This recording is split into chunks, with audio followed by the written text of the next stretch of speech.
we knew that there was Antifa people that had joined our convoy in Winnipeg that were going to come and try to instigate violence. Yes, that's right. They brought all the ists and phobes immediately. Straight away. They're racist. Before we even left, they were calling us racists. What has racists got to do with stand up against COVID? This is communism. This isn't a free democratic society at all. They had snipers on the roof. Crazy. They were stealing food. They were stealing. When you say stealing food, who's they? There's been so much division created and perpetuated by our government, our politicians, and the people that are supposed to be leading and uniting us. And where? Who had said that? And where? The Vancouver Times. The Vancouver. You're not talking about some little left-wing blog. Vancouver Times reported that I hung myself in prison. Information covered up, censorship, corruption. The mainstream media have proven itself to be untrustworthy. I'm here to give a platform for debate, for truth, for open discussion. I'm introducing you to my podcast, Silenced with Tommy Robinson. Who exactly is Tommy Robinson, or Stephen Yaxley-Lennon? With the English Defence League, the EDL. Robinson had a long rap sheet of conviction. The problem is with Islamic The integration. English far-right Islamophobic activism. Since then, there's been organised protests across the country in London, Manchester, Leeds. People in their thousands are marching for Robinson's release. There is no such thing in this country as a Muslim. Free Tommy Robinson! Welcome to my latest edition of my podcast, Silenced. I'm in Canada. Do you know, whenever I see people stand up who refuse to back down, I always want to know what makes that person the person they are. Because most people back down. Most people remain silent. Most people go for an easy life. Some people don't. And today I get to meet a lady called Tamara Lich, who has certainly stood up. So Tamara, thank you for joining me. Thank you so much for having me. I think people will know your name as linked to the trucker convoys, linked to resisting the authoritarian reach of your government. But I'd like to just start at the beginning of your life first to understand who you are. Where was you born, Tamara? I was born in Saskatoon, Saskatchewan, to a Métis woman. She was 18 years old at the time, and so I was given up for adoption, and I was adopted by a lovely family and grew up on the prairies of Saskatchewan. Okay, so you was adopted at what age? 2 months, 2.5 months. Just you? No brothers, no sisters? No, just me, yeah. Did you ever have contact with your real mum? I did meet her. I was about 19 years old, and I met her when I was living in Moose Jaw, and got to meet her. And she came from a very large family. There was 13 children in her family, so I got to meet a portion of them. A lot of them have passed on now, but I was very fortunate to get to know her a little bit. And she's got a sister that's just 6 years older than me, so we kept in contact for a long time. Okay, so, and your adopted parents? They're in Saskatchewan. They're in Alberta now, I guess, yeah. What was your upbringing like there? I grew up with 5 siblings, and Were they adopted or were they all? They were all natural. Actually, my birth mother was told that she would never have children. She had 3 miscarriages before I was born, so I'm kind of like their lucky charm, I guess, because then they had 5 more of their own. And I really attribute my upbringing to a lot of the things that have happened, because when you're growing up in rural Saskatchewan, especially in the 70s and 80s, where we didn't have the same infrastructure that we have now, you had to rely on community. Like, there was snowstorms sometimes where we couldn't get out of our yard, so you relied on your neighbors, and you helped your neighbors whenever you were in need. And at small towns, I grew up in a lot of small towns too. What was it like? So people, so I can understand, what is it like? Because Canada is so big. It's very vast. What is a rural location like that? What's it like? How many houses are there? It's very barren, and especially in the rural areas, the farms. There was lots of farms, but it's not like if you go to Ontario, and I imagine it's probably the same in the UK. I've never been to England, but I've seen. And there's like houses all off these roads. It's just like almost one giant community, whereas you can go for miles in Saskatchewan between communities. Okay. So it's very barren and desolate in some places, if you're not in the larger centers. Yeah. Well, how did you do at school? How did I do in school? Was you academic? Did you enjoy I it? was terrible in school, especially once I became a teenager. School was the last thing I was interested in doing. I went to school for the social aspect of it and not so much the learning part of it. But I was very interested in English. When I was younger, I used to do a lot of creative writing, short stories, poetry, and stuff like that. And I mean, I've gotten away from that a bit now because I've been a little busy with other things the last few years, like trying to save Canada. So when you come out of school, what did you do as education? What did you do when you left school? I was a young single mom, and so I worked. I started waitressing, I think, when I was 13 or 14 years old, and I worked a lot through then. I went to Moose Jaw, Saskatchewan at the age of 19, and I took the like a hairdressing and aesthetics course there, and I did that for a while, and then I went to college in Swift Current, Saskatchewan, and I took an emergency communications program. So I worked for the Medicine Hat City Police for a while as a 911 operator, and then I got into oil and gas logistics and discovered that I was really good at putting pieces together and organizing things, and which is obviously Plays a part in your life. plays a huge part. And when I first called Chris Barber, that's what I said. I was like, my name's Tamara, my background is logistics, organization, and administration. How can I help you guys? No, you just said you was a single mum, did you say? Yes, I was, yeah. When did you have your first child? I was just turning 18 when my oldest daughter was born. Okay. Yeah. And then I had 2 more daughters after that. And you had 2 more. So you've got 3 daughters. Yes, I do, yeah. So then you've gone into logistics. What has then changed your life? What is the moment that's brought you to activism? Have you always been an activist? No, Was you just living, so I can understand, before this, was you just living, 3 children at home, working hard? That's right.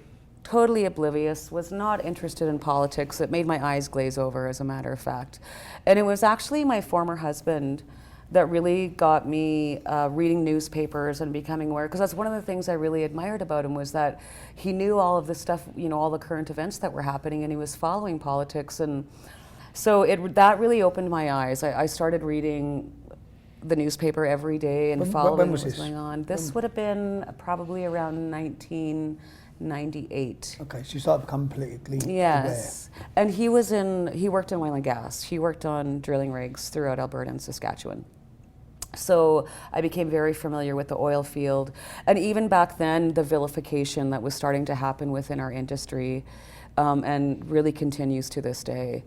And so that's really how I got involved. What do you mean vilification? Well, what started for me was I was working for a service company, oil and gas service company in Medicine Hat, and all of a sudden, like the whole rhetoric around the oil and gas sector in Alberta, it started to come under attack.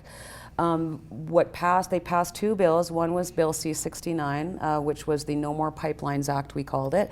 Basically what they did is that they were regulating pipelines out of existence. Like, it's impossible to jump through all the hoops that they were laying down. And the second bill that they passed was Bill C-49, which prevented bitumen from Alberta to be shipped on tankers out of British Columbia. And it was just those tankers. It wasn't the ferries, it wasn't the ships coming in carrying oil from other countries, it wasn't the yachts, it wasn't any of those things. It was just to put a moratorium on Alberta oil leaving the coast of British Columbia. Why? Why would they be doing that? Because they're trying to shut the industry down here. And why, I don't know. I'm still trying to explore the why, but especially in the last few years, they have come after the Alberta oil industry very harshly, yet they're still shipping it in from countries that have not so stellar human rights policies, which is curious. That's very curious. And as I started to watch this happen, I mean, I worked in the industry. My ex-husband worked in the industry, and Canada has one of the most efficient and environmentally friendly oil and gas industries in the world. The tar sands that you hear about in Fort Mac, it's the biggest reclamation project in the world. They're reclaiming. What's the tar sands? The tar sands, well, it's the oil sands, they're called, Okay. and they're up by Fort McMurray. And it's the oil that's actually at the surface in the sand. And so what they're doing is extracting the oil from the sand, and it's literally going back to nature. The trees are coming back, and the wildlife is coming back, but you'll never hear that. And that's why they called it the tar sands, because it sounds very negative and ominous. And I mean, that's the government that we have right now. They make up these words that sound very scary and very negative, and some people fall for it, unfortunately. Okay, so before I get on to your total activism, when you went and found your mum, do you mind if I ask, did you find her or did she find you? We found each other. So when I was adopted, there was no such thing as open adoptions. They were all very private. And there was an organization at that time that I found her called, I think it was called the Triad Society. And so what the Triad Society did was when you turned 18, you could write a letter to this society, and then they would reach out to your parent and make that connection for you. And actually it was my birth mom, because I always knew I was adopted. They never hid it from me. You know, they were very open about it and honestly tried to make me feel special because I was chosen. You know what I mean? I was going to say, did you ever sense a different feeling from their other children? No. Was you ever treated any? No, that's great. No, okay. never. I was very lucky. I had a great family. It was total chaos. There was like 6 of us running around. Chaos was good. It was good, yeah. I'm very blessed, very blessed. So then who wrote the letter? You or your mum? My adopted mother wrote the letter to the Triad Society. And Did your adopted mother ask you first? Do you want to yes, yeah. She sat down and said, do you want to admit that you're 18? Do you want to contact your mum? Yes, yeah. And we'd always talked about that anyways. Okay. So yeah, they facilitated a meeting, and I'll never forget, I was going to school in Moose Jaw at the time, and we were meeting for the first time at this restaurant, and it was just kind of surreal because I walk into this restaurant, and of course the hostess says to me, you're meeting somebody, and I said, yes, I am, and she said, what does she look like? And I said, you. I don't know. Oh no. Like, what a strange moment, hey? Yeah. Later on in my life, though, as I got to know their family, her youngest sister that I just mentioned kept so many photos. Of your mum? Of her Growing whole up. family. Okay. And so I did get to learn, because of course when you're young you think, well, why didn't she want me, and you know, what was wrong with me, and I got to learn the story a little bit better, and I honestly just sobbed. It was, my grandparents wanted to keep me, and she said, you know, she remembers my grandfather who was Métis, my grandmother was Cree. Who was what? Was Métis. What's that? It is a blend of First Nations and, okay. well, technically French. Okay. The word Métis means First Nations in French. Okay. And she said he would have some drinks some nights and start crying, and you know, why didn't she let us keep her, and which meant a lot to me in the fact that, like I said, I often wondered like what was wrong with me or why she didn't want me, and she gave me up because she wanted me to have a good life. She was a single mom. She'd met a man, a Scottish man in the military, and when she found out she was pregnant, she never heard from him again, and she didn't want to raise me in a single home, which is commendable. And then my aunt showed me pictures of my birth mother when she was young, and we were identical. We looked exactly the same. And so for me, growing up in a family where I didn't look like any of them, that was a very heartfelt moment for me. It meant a lot to me, just to look like someone. Yeah. Strange, eh? You're sad. Yeah, yeah. But again, I've had a great life. But you've had an amazing upbringing, so and it's a lucky story. It is very lucky, and I've got great parents. My parents were the pilot truck that led the convoy. Chris followed them out. So to be able to have something like that, to share something like that experience with both of my parents at 50, well, I was 49 when the convoy left for Ottawa, is deeply, deeply meaningful. Did you ever get to meet the grandparents? Your actual grandparents? No, they were both passed on. They both passed away? Yeah. And you kept a relationship since with your mother, in contact? Interestingly enough, I've reached out a few times since this happened, and I've been in Edmonton a couple times, 3 times now, where I've reached out. One of them used to work for the government, and my mother worked in health services her entire career. And I don't know if they've brushed me off, but each time that I've reached out, I just get, well, I'm busy, or this is coming up, which could be true, I don't know. But yeah, so I'm not sure where they sit with all this. I do remember my aunt sending me a message when I was in Ottawa, because she was like, "Oh, Tamara, are you okay? Like, we're seeing what's happening on TV," and I was like, "I'm fine." I said, "What you're seeing on TV is not what's happening. Like, it's amazing. All these Canadians are coming together, and it's so patriotic and so peaceful and loving." But that was a tell for me, because obviously, you know, we were busy. We didn't have time to be watching the news all the time. We knew that they were vilifying us, but I didn't realize to the extent that they were vilifying us until then, when she messaged me in a panic and basically thought I was in a war zone. Let's get on to how it all started then. Because do you know what I'm thinking? I'm sitting laughing because I'm thinking of, not laughing, but I'm thinking of what your family just haven't seen you for all those years, and then boom, you're all over the national news. There's something. And I think the same, because I haven't seen my real dad since I was a kid.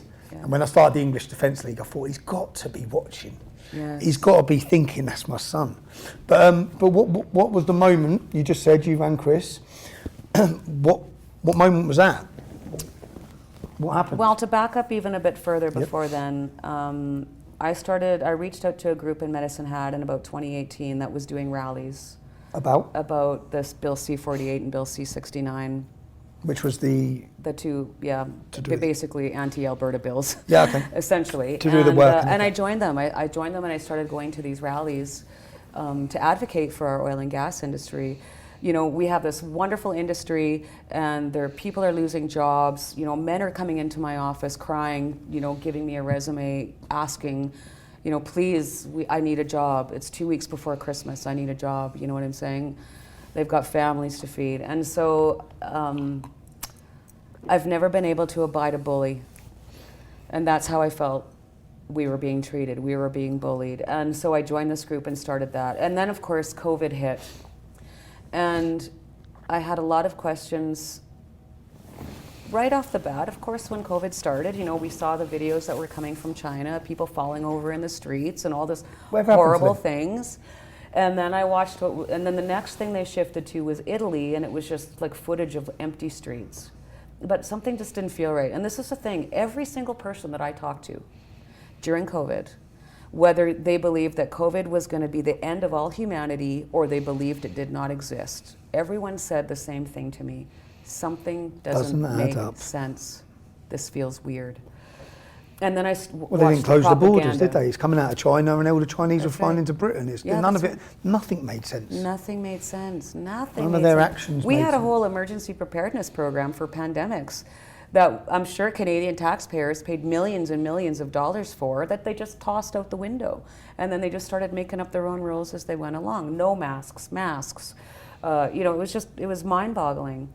But I noticed the propaganda right away, and I thought that was really unsettling because it was all fear-based. It was like they just wanted to keep everybody terrified.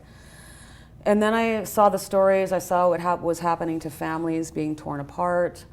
I heard stories of senior citizens dying in long-term care facilities, being denied a hug, or being denied even seeing their children. That's where their family weren't allowed to see them. They were killed off in home. That's right. No one was allowed to go. I saw all these terrible things happening, and it just crushed me, but it also made me very angry. And I found people very early on during COVID, thank God, because we were not getting another perspective from any of our politicians, our leaders, or the mainstream media. It was all the same narrative. And so I found Dr. David Martin from the United States. Wow, how good is he, man? He's amazing. I've done a podcast with him. Yeah, he's great. He's one of my heroes. Dr. Zev Zelenko, the late great Dr. Zev Zelenko. Of course, Peter McCullough, Robert Malone. One of our doctors here in Canada, that was one of the most alarming things, is he was a virologist, I believe, Dr. Byram Bridle. Yep. And then I saw what happened to him. Like, they canceled him. Immediately fired and canceled. And then Dr. Francis Christian. And all they did was come out and do a press conference after the vaccines were coming out to say, like, we need to stop before we start injecting our children with this and have a closer look, because you're going to start injecting your children. And they fired him. Actually, they talked to him like he was so a a couple crazy of doctors person. in Canada, a couple of doctors come out on a press conference at the start of the Yes, vaccines. Okay. that's right. And what was his name? Dr. Byron Bridle was the first Canadian doctor that I'm aware of that was cancelled, and then Dr. Francis Christian. What's happened with his life now? Do you know? Well, Are you aware? he's retired now. But they can't. He lost his job and everything Yeah, over it. yeah. He was working at the University of Saskatchewan when this happened. So I was Trish Wood. I found Trish Wood. She's an amazing former CBC journalist. I had a podcast, and these were the people that were talking about the other side of the story. And so I started following them very closely. I spent COVID, 19 months during COVID in Manitoba, because I was living in Medicine Hat at the time, and when everything shut down, we lost our jobs. We packed and went to Manitoba. My daughter lived out there, and she lived on a farm. And I wasn't going to sit in Medicine Hat and do nothing. Like, I wanted to go be productive. So I learned how to drive a tractor and feed the cows and, do lots of things and stay active and participate in life and live my life. And then we came back to, we moved back to Medicine Hat in October of 2021. And it was a TikTok video that a friend of mine sent me that had Chris Barber in it, advocating for a Canada-wide shutdown of the trucking industry on January the 25th. Who's Chris Barber? Chris Barber he's my partner in alleged crime. He's the gentleman that drove Big Red across Canada, basically the one who started this whole movement. So you saw you saw a TikTok video of a trucker Yeah, saying, listen, that's right. we need to do something. I tracked his number down, and I gave him a call, and it turns out he's from the same corner of Saskatchewan that I grew up in. And we talked on the way out. Our paths, I think, have crossed. Like, I think I've served him in restaurants before, but it's just funny. What a small world. What a small world for such a big country. That's right. Two people get involved at the same time. Mm-hmm. So tell me how the first conversation, when you contacted him, how did it go? What got said? Well, I just called him up and introduced myself and found out where he was from. So we all immediately, if you're from Saskatchewan, Saskatchewan is very special people. And I immediately liked him. He had a great sense of humor, but he was very honest, and I could already sense these very strong leadership abilities within him. Because I don't just jump in and do things with just anyone. I try to, I need to feel in my soul the kind of person that they are. And I liked him immediately, and I said, well, I'm very concerned about what's going on, and I really want to help you guys if there's anything that I can do. I said, you're going to need social media, you're going to need funding. And I said, my background is logistics, organization, and administration, and I want to help you as much as I can. And he said, absolutely, we need all the help that we can get. So the next day, I started a GoFundMe campaign and a Facebook page and set up an email address. And by the end of that first weekend, I think we'd raised, within 24 hours, I think we blew past $125,000 in donations. And this was donations. The truckers were wanting to shut down Canada? Well, to go to Ottawa. Drive to Ottawa to shut down the city. But we didn't want to shut down the city. What was the purpose? We never went there to gridlock the city. We never went there to shut it down. We never went there to overthrow the government. All that is garbage. We went there because Canadians were not being heard. All of the stuff was happening. People were killing themselves. We heard it every single day. All these things, terrible things were happening, but yet they weren't listening to anybody. And so we drove there to try and get an audience with someone to listen to us. So people understand what was happening in Canada at this time. Was there a lockdown? Was it Yes. Was it forced vaccination? Did you lose your job if you wasn't vaccinated? It was all different countries. All of it, yes. Okay. Well, they were the catalyst for the Freedom Convoy. Yep. We were all under restrictions. We were told we weren't allowed to have people in our homes, funerals, all of it. It was such a dark time, and people were really hurting. And so the catalyst for the Freedom Convoy was when the transport minister and our prime minister decided, after 2 years of calling the truck drivers heroes, likening heroes them to, for keeping the country going. Yeah, likening them to soldiers, all this high praise. They decided that they were going to mandate vaccinations for cross-border travel. So, which means, so that would mean that any truck driver who's travelling across Canada to deliver food or deliver resources across the country has to then be vaccinated. Has to produce a vaccine Or lose their passport, job. or not. Yes. Was that the bit that got all the truck drivers going? Yes, Okay. that was, yeah. And that's what Chris had been talking about on his social media. The whole time, prior Yeah, to it? yeah. This is coming? Yeah. He was warning? Yeah. Okay. And so that's why he's like, this is crap. I think it was January the 14th that was supposed to be implemented. Yep. And so the truck driver said, this is enough. Enough is enough. Like, we can't, 2 weeks to flatten the curve. 2 weeks to flatten the curve. 2 years, everyone's locked up, getting forced vaccinations. They tasered a 16-year-old kid in this city for skating by himself on an outdoor rink. And then they sanded all the outdoor rinks. They took police tape and wrapped up all the playgrounds. You know, you were told to stay inside. In some of the provinces, they were seriously considering not letting you in a grocery store if you weren't vaccinated. Like, it was surreal. And even looking back now, and we had these conversations at this conference over the weekend, like, it's almost hard to believe that it even happened. The lengths they went to, and the fact the public allowed it. And that was, I think, one of the most disappointing things. Tammy Peterson Yes. put it perfectly. She said they weaponized duty. They weaponised? Duty. Okay. So they advocated for you to snitch on your neighbors if there was vehicles in your Hundreds of thousands of people reported in Britain. And they did. I worked for a municipality in Manitoba, and I took those calls, right? At Christmas time. And They weaponised the thinking public to against myself, each other. They did, yeah. sorry. I call it the pandemic of the Karens, because that's what it felt like, right? I mean, we went from, Canada's very polite. We're all very polite. And somewhere in the midst of all this, the government led us into a place where we forgot our humanity. And screamed at each other. And screamed at each other. Attacked each other. And cursed at each other. And shamed each other and bullied each other. That's not the Canada that I grew up in. And that's not the Canada that I want my grandchildren to grow up in. Do you see that as purposely done by the government? Absolutely, 100%. It's textbook. That's what we just looked at in our recent documentary. I can't wait to see it, by the way. So, okay, so let's get there.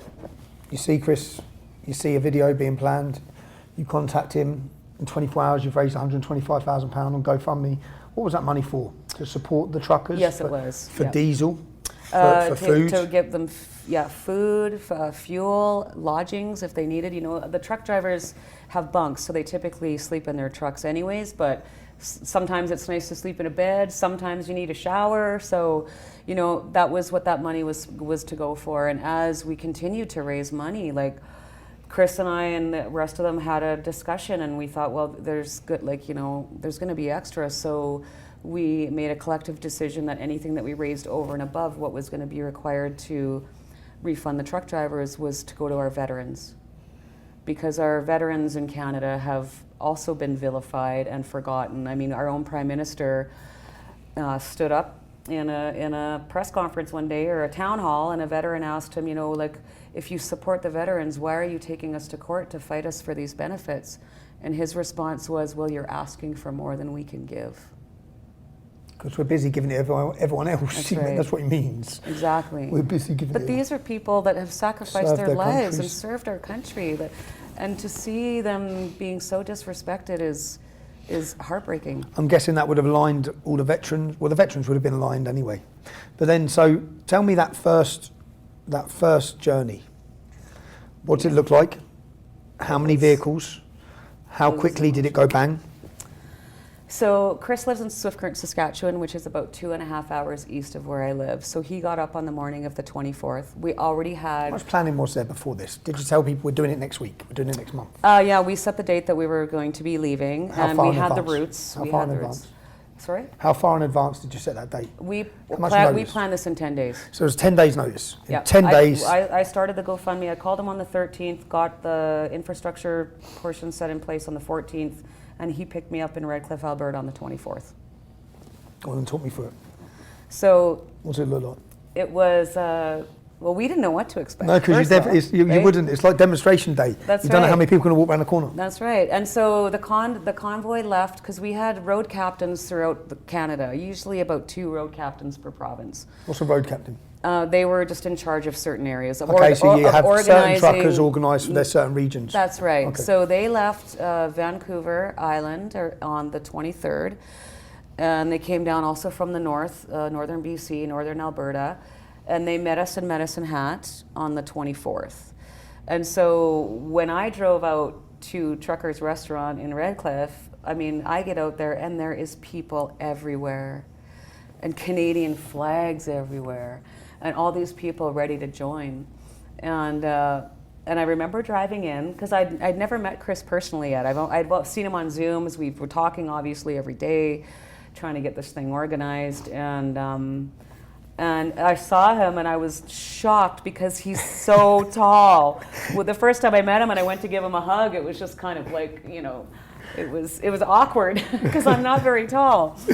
But not only is he physically like have this huge presence, but he's just got this huge soul too, this big, boisterous, friendly bear hug kind of thing.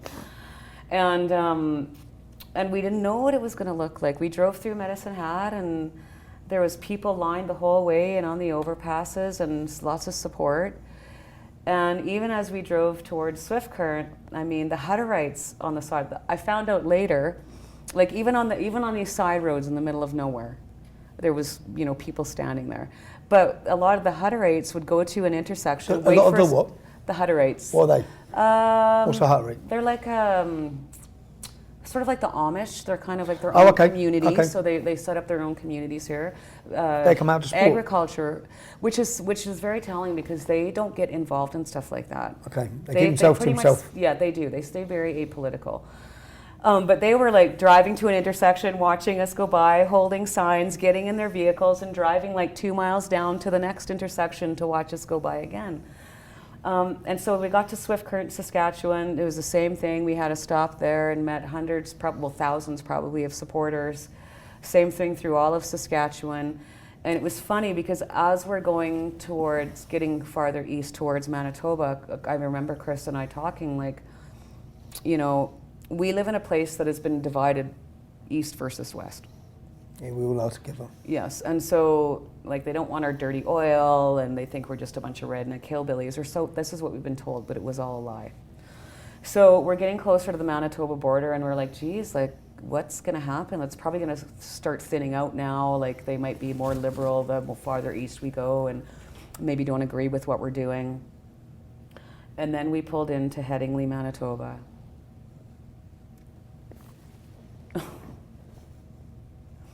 And it was amazing. Miles and miles from Headingley, which is on the western outskirts of Winnipeg, all the way past Steinbach, Manitoba.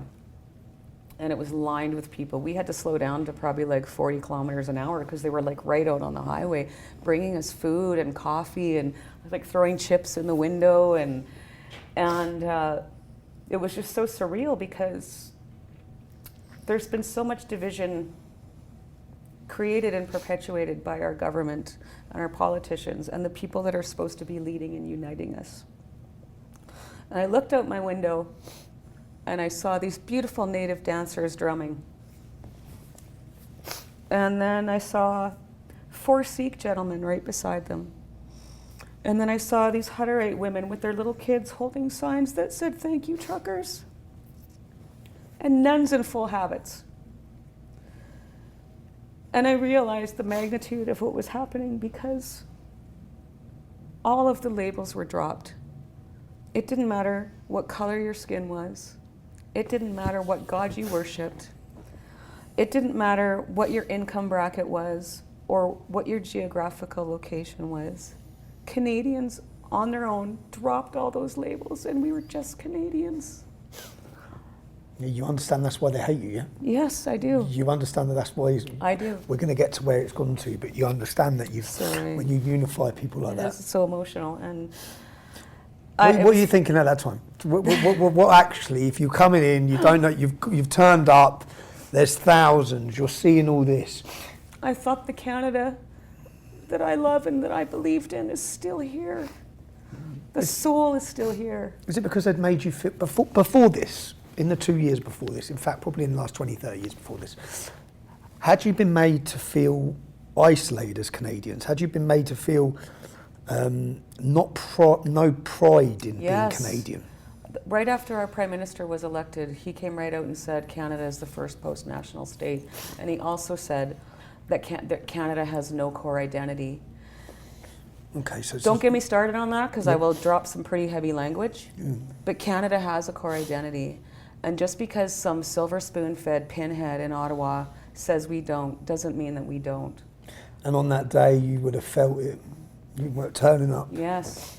Everyone felt it. We were shocked. I mean, just shocked at the magnitude of the support. And that continued all the way. Like, we're going through, and there's so Canadian. Bonfires in the ditches, and fireworks are going off over top of us, and people were on their knees praying on the side of the road. They stood out there for hours, because we were late. We were always hours late. We were never on schedule one time. And they stayed there, and they waited for us to come. And I've never seen so many Canadian flags in my life. Did you get nervous? No. In the sense of, not really. what are we doing here? Not in the sense of, look, you're leading this, yeah? Yeah. Did you at that time think, what do we do now? Oh yes, well, Chris and I talked about that on the way out. Yeah. What do we do? I remember having this conversation. I said, like, you know, we had a ground team in Ottawa that was getting infrastructure in place there, because you need protest permits, which I think is funny. Like, why would you ask permission to have a protest, or pay for permission to have a protest? Because it's a protest. But anyways, that's the rules. So whatever. And just getting some stuff in place, like rooms or billets where they could stay and stuff like that, where they could have showers and all that stuff. So we knew that was happening in Ottawa, and that was getting put in place. But we still, we needed to have a plan for when we got there. Like, I mean, how far was this journey? 3,600 kilometers from here to Ottawa. So the It was truck. 5 days.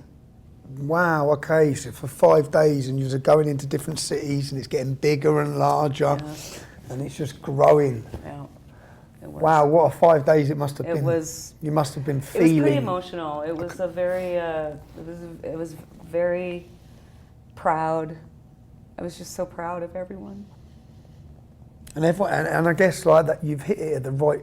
Everyone's felt alone, separated. We thought we were going crazy. Well, they made you feel like That's right. you were a minority of thought. You were a fringe. Yeah.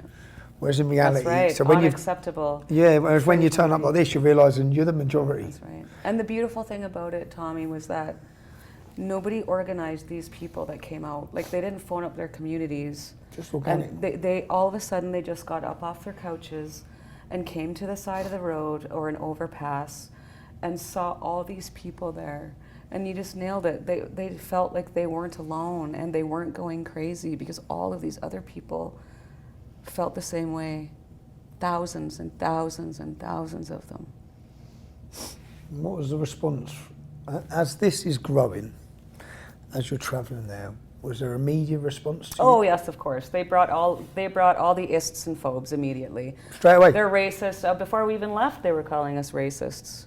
What has racists got to do with stand up against COVID? Well, that's what their go-to though. I know, it's just a it's- dismissal tactic. Yeah, of course. I've been there my whole. Tactic. And I remember chatting with Chris, and I just kind of said, like, the joke's on them. Like, I'm Indigenous, Yeah. right? I'm Indigenous and Scottish. Even that doesn't matter anymore, though. No, it doesn't matter. You can be you're the black white supremacist. Yes, exactly. That's exactly right. That's what because again the labels. Apparently, there was a lot of those in Ottawa as well. So as this is growing, the media straight away just attacked. Yeah, the mainstream media. The mainstream media. We did do some media with some, well, not supporters, but less biased, which was nice. Trish Woods, the lady I referred to earlier, got a hold of us right away, and Is she a journalist? she was a former CBC journalist. Okay. And so she saw, much like Rodney Palmer, who is also a former CTV and CBC, those are like two of the mainstream channels in Canada.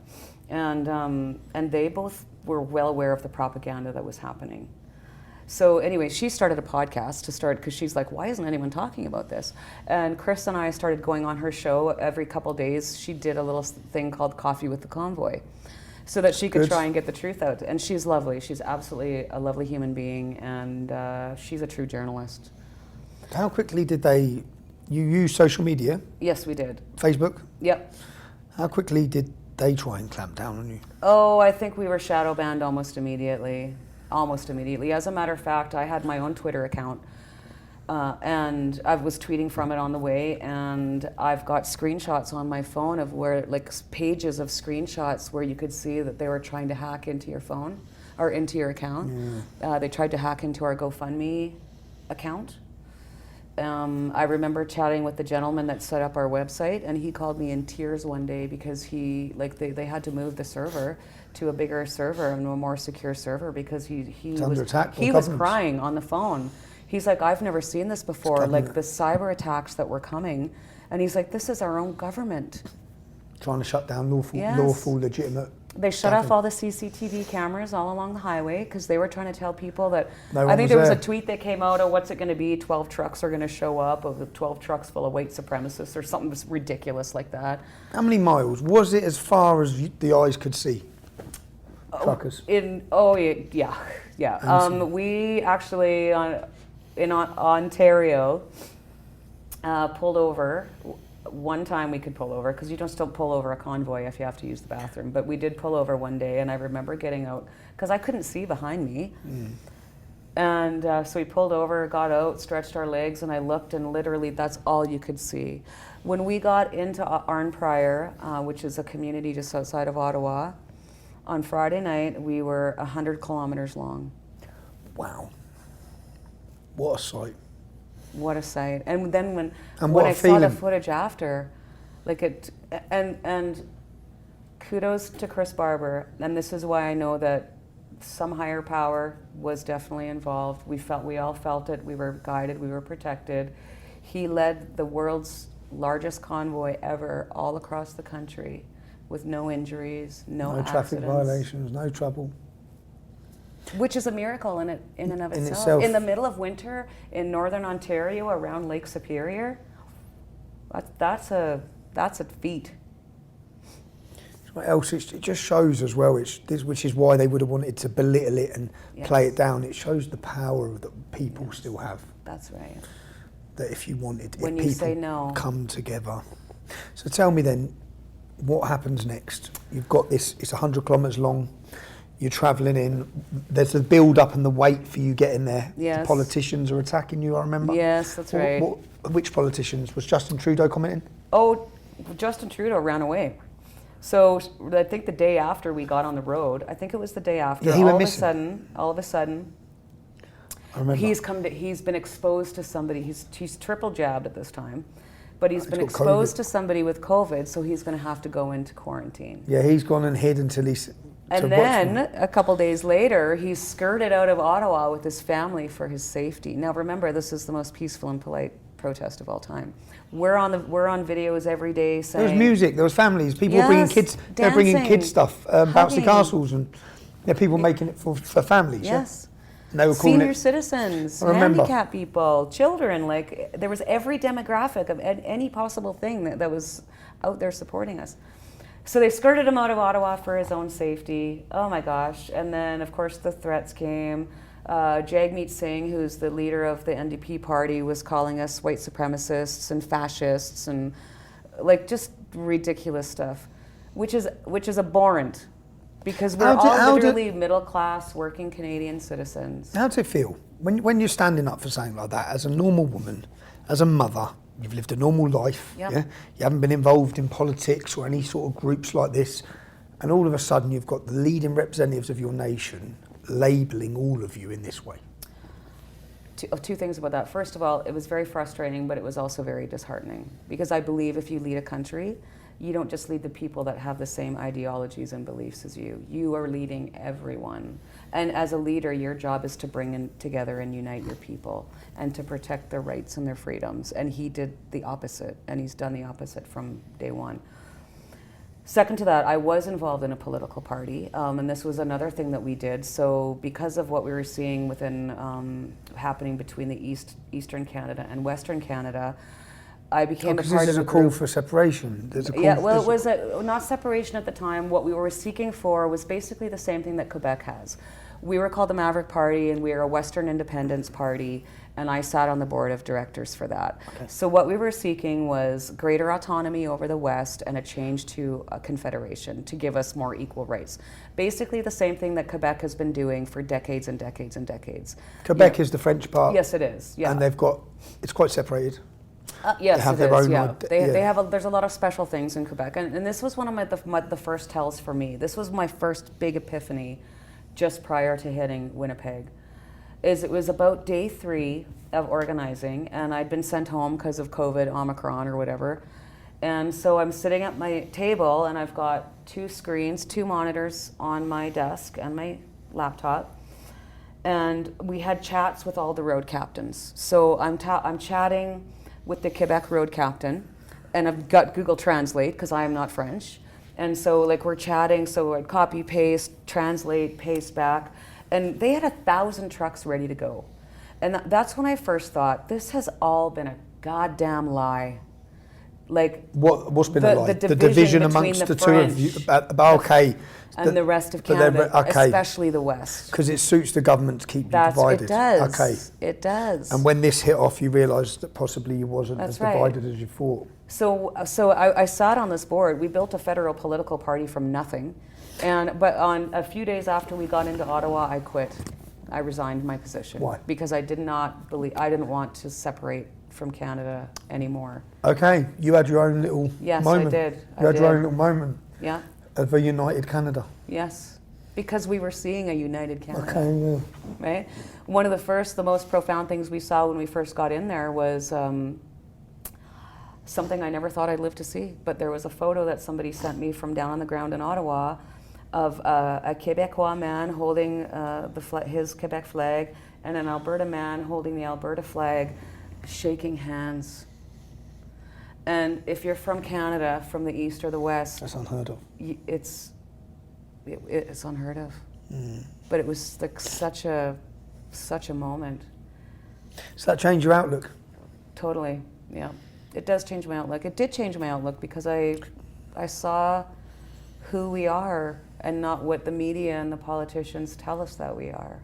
I felt it. Tell me the first time you saw yourself in the media. Geez, the first time I saw myself in the media. And how did it feel? Probably. And what were they saying? The first press conference. First press conference that we did.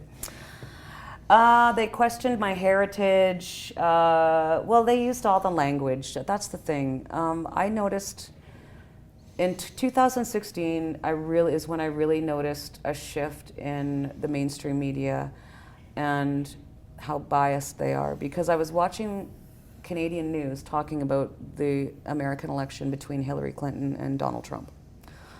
And I was the woman who got up every morning, had a coffee, sat down, watched the whole newsreel, and then just let it play as I got ready. And what I saw happening was I'd see them talking about Hillary Clinton, and it was just always very pleasant, and she was this and she was that, and and the polls say this, 95%, she's 95%. And then they'd start talking about Donald Trump and their whole fate. Like they'd get this smarmy, arrogant look on their face, the tone of their voice changed, the things that they said, like the descriptors that they used changed. And I just saw, I know it's been going on for years and years before this, but that's when it became very obvious to me. So as far back as 2016, I was starting to become very wary of what I was reading in the news and in the headlines. And so I was not at all shocked. They, again, ironically, the first thing they did was question my Indigenous heritage. What do you mean? Try and say you were lying? Yes. Okay. Yes. Which, if I would been out there for any other type of protest. Could you imagine questioning reverse the roles? Imagine, yeah. They never will. So they try, and did the media attack you? Mm-hmm. How was it? Again, before this, you're just a mother, yeah? Yeah. How is it, you tried to do good, you tried to bring people together, you tried to have this convoy, to then be reading these negative things in national media about yourself? One thing that you need to know about the Canadian mainstream media is that I think it was around 2018, somewhere in there, I'm probably wrong, Justin Trudeau announced that he was going to start funding He funds them. And the media. Yeah, so he's controlling the media. He is I controlling remember the it. media. Now, also, you have to remember what's coming out right now, which is ironic because they accused us of being, they accused us of having Russian interference. Oh, you've had it as well? Yes. Russian, Israeli. Yeah, but ironically, what's all coming out now is that they were actually being influenced. There's a whole Chinese foreign interference investigation. Well, it's a farce of an investigation that's happening right now. It just came out a few weeks ago. We now know for sure there's sitting MPs in the House of Commons right now that have wittingly been colluding with hostile foreign governments that are a detriment to the interests of Canada and to Canadians. But we're not allowed to know who they are. But yet if you donated $10 to the Freedom Convoy, your home address, your phone number, your names were all hacked and released to the media. Let's get onto that as well. The first thing I want to do is, when the media are attacking you, you've got 3 daughters, yeah? I'd just like to know what's going on at home. When you're doing this, what's going on? Only reason why I ask this is because I always think of what goes on. I remember the chaos going on when I'm running around doing what I'm doing. My children are affected, my family are affected, they're worried, they're fearful for their mum. What was going on at home, in your home life? I did a FaceTime call with my 3 daughters the night before we left, because I wasn't even planning to go. Like, I wasn't even planning to go at first, right? Like, I was just going to stay back and do what I could from home, and it was the Friday before we left on the Monday when I realized I had to go. I didn't have a choice. So I had a phone call or a FaceTime with my 3 daughters and just explained to them, because there was already some terrible things that were being said about me. Do you mind if I ask what? Just horrible name calling, sexual stuff, you know, the usual. Innuendos. And so I had to have a conversation with them and just let them know that they were probably going to be reading some pretty awful things about their mom. Which they did. My daughter, who was 19 at the time, after I was in jail, woke up to read a headline that I had hung myself in prison. So I'm not done with the Vancouver Times yet. The reason I asked is I think it's important that people understand what goes on behind.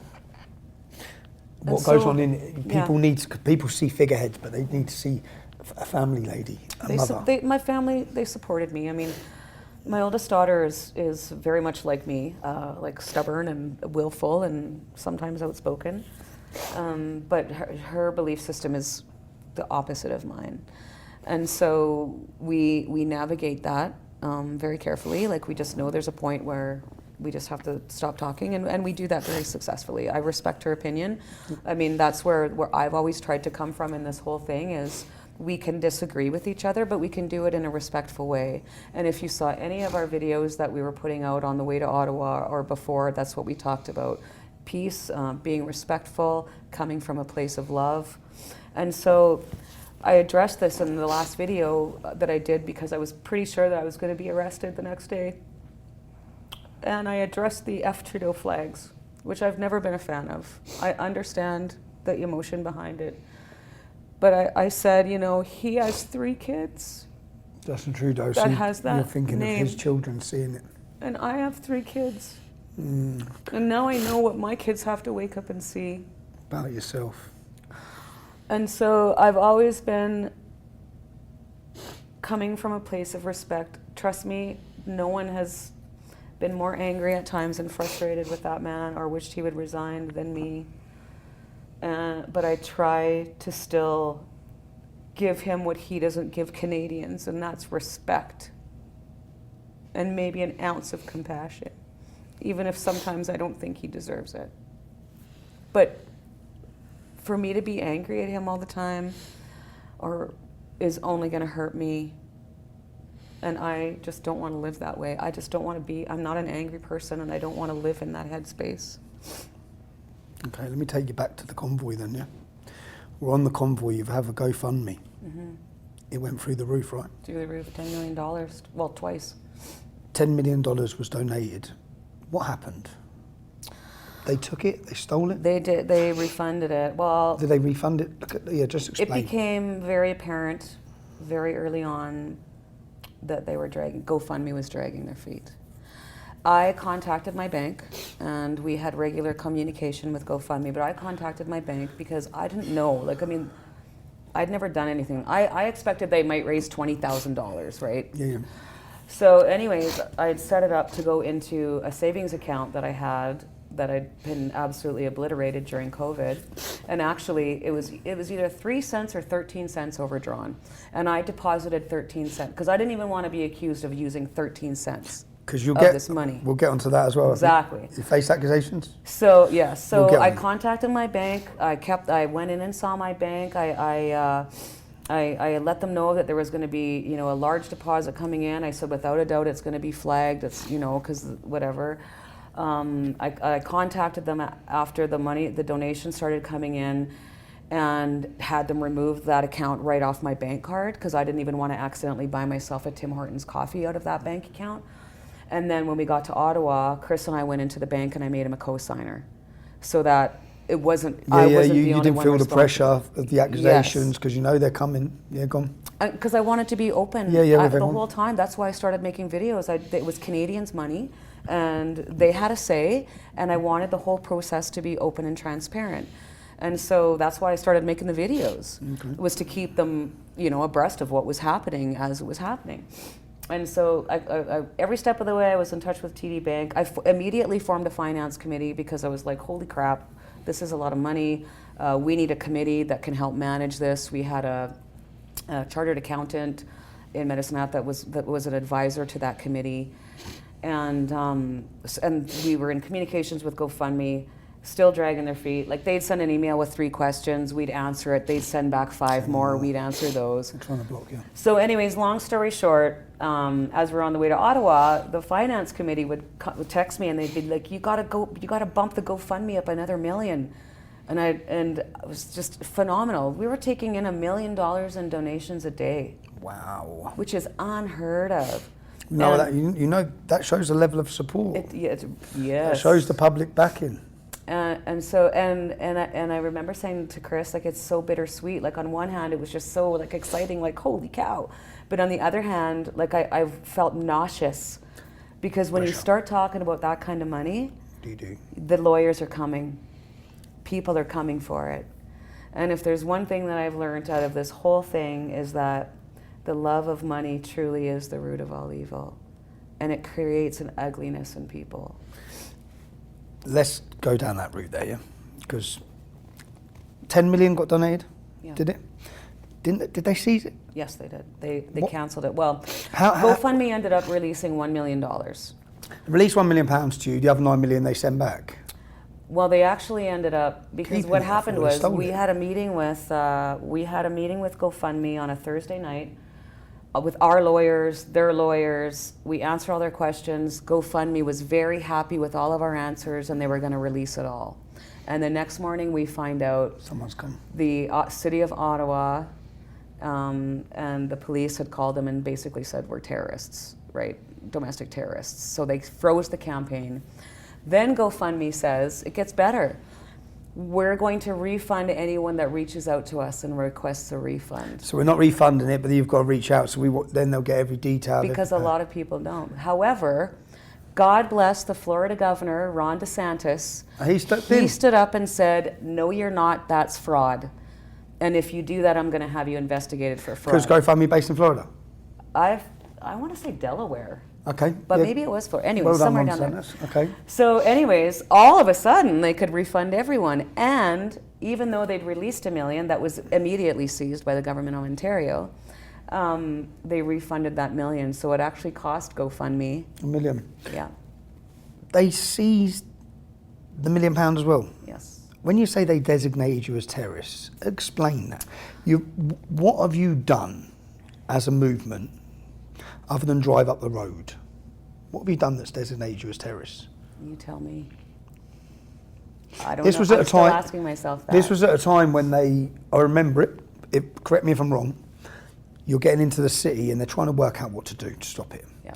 And that's when they invoked the emergency. They Act. invited us into the city. Originally. We worked with the police right before we even left. We contacted police departments all over every community we were going through.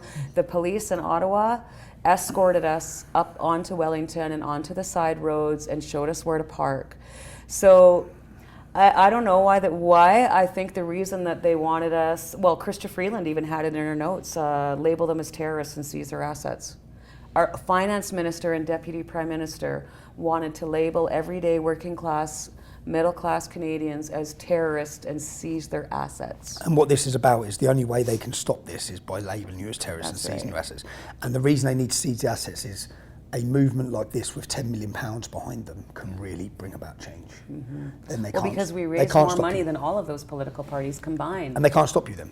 That's you right. see, in these sorts of movements, they'll attack any money because they know that if you've got money, you can survive, you can continue your work, which is why they always slander or smear around money. So we started working on the Give, Send, Go because we were pretty sure the writing was on the wall with GoFundMe. So we set up a Give, Send, Go account and we raised even more money in less More than time. the 10? Yeah, we raised, I think it worked out to 12 million Canadian. Wow. Because of what happened was a lot of people were very angry about what happened. So some people that didn't donate to the first one donated to the second one, and some people that donated to the first one ended up doubling their donation to the second one. So it was Okay, awesome. and this is all, am I right? This money, the freezing, the declaring you terrorists, this is all going on at the same time as your convoy's on its way there. That was when we were there. Yeah, okay, so Yeah, you're that there. was You've happening arrived there. after we arrived, yeah. You've arrived, money's come, frozen. They're obviously they're trying to work out, what do we do here? How do we stop this? Yeah? Yes. How do we Yes, stop they it? sure That's were. what- not how do we facilitate their democratic right to peacefully protest. How do we stop it? Yes. What happens? So what happened with the gifts? So they froze the million with the GoFundMe. They also, Chris and I had also opened a second bank account because we did have e-transfer donations that were coming in, because I didn't realize a lot of people weren't comfortable with GoFundMe. So we had opened up that. So we created a second account so that we could keep them separate. And Chris, we were also joint signatories on that account. So they froze the million. They ended up freezing that other account also. And with the Give, Send, Go, gosh, it's been a while now, so I can't remember all the fine details, but they ended up refunding the money because the government was threatening to seize that also. And Give, Send, Go, a credit to Jacob Wells, the founder, and his sister founded this organization, and he said, no, you're not.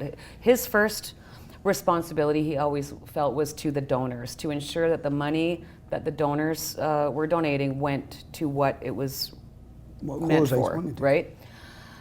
Because with GoFundMe, the one detail I forgot was they were going to refund to whoever wanted it, and whatever was left over, they were going to give to the charity of their choice. So Jacob Wells stood up and said, no, you can't take this money, it doesn't belong to you. And they actually went to court over it. And I remember Keith Wilson telling me that one of the lawyers stood up in this hearing and said, well, you can't just refund that money. And Jacob Wells said, just watch me. By the time you have your paperwork done, it'll be back in their accounts. And he was right. Fair play to him. Yeah. So he did refund it.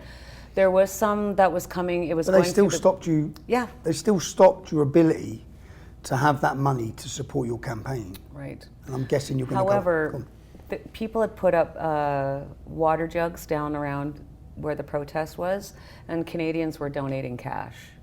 So there was some money that they were able to get out to the truckers for stuff. Thank goodness, right? What was the story about them stealing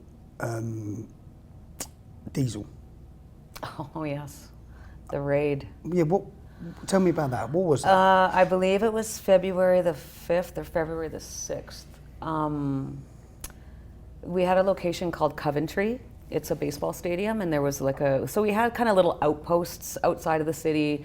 Coventry was another one where trucks could park. How long were you in the sea at this point? At this point, we were there for just over a week. Okay, so you've gone in there, it took a week to Yeah. get there, you've been there a week, yeah. And all of it, they had snipers on the roof. crazy. They were stealing food. They were stealing. When you say the stealing food, fuel. who's they? The police. The police The were police. coming in. They had were armed snipers on the roof Yep. whilst yous are having campfires and Yes, barbecues. that's right. And yeah, snipers. They were stealing food. They were telling people that if they donated, if they brought fuel or diesel in, that they could be charged with mischief. But this is the most Canadian thing ever, just like the fringe minority thing. Justin Trudeau comes out and says these are a small fringe minority with unacceptable views. Well, now there's bumper stickers, t-shirts, hats, like we owned it. And the same thing happened with the jerry cans. So they make this big stink about being charged with mischief if you brought fuel in for the truckers, but all of a sudden everyone was coming downtown with jerry cans. Some of them were full of water, some of them were just empty. They had a jerry can fashion show on the stage, and that is just so Canadian. You know, like you think that you can insult us, but when you own it, you just flip it right on its head, and it loses all Power. The yeah, power it that's is gone. Exactly. So and the point was there was jerry cans to keep the truckers going, but the police were seizing them all.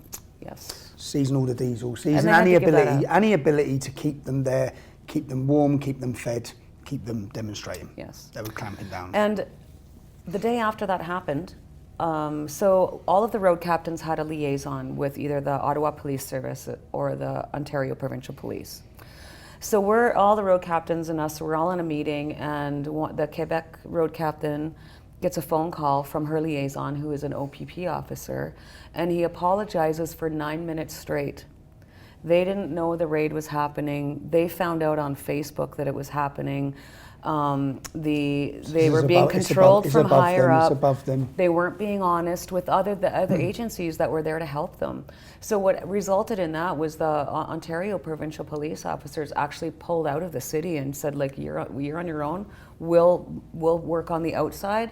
But after being treated like that, So there was in-house fallings out going on within the police, because the normal Ontario police wouldn't have supported these actions. Exactly. So they went above them and just. yes. Who would it have been that was doing that? Federal government. Oh, definitely the government. A lot of really interesting information came out at the Public Order Emergency Commission that followed in the fall of 2022. So in Canada, when you invoke the Emergency Measures or Emergencies Act, which is the replacement to the old War Measures Act. And Trudeau done this at the time when you were all in the city. So when this is going on, he invoked the Emergency Act, which is for war, no? Yes. What it is, it's to be invoked if there's a threat to national security, espionage, sabotage, terrorism. And there's loads of truckers having barbecues with their families, so he invokes the War Act. Bouncy castles. Saunas. So he invoked basically a War Act. Yes. And so they had to do an inquiry into it. They're required by legislation to have an inquiry in it. What powers does that give them? When he invokes that, what extra powers did that give them? Is that It's the powers essentially martial law. Okay. It's essentially martial law. Okay.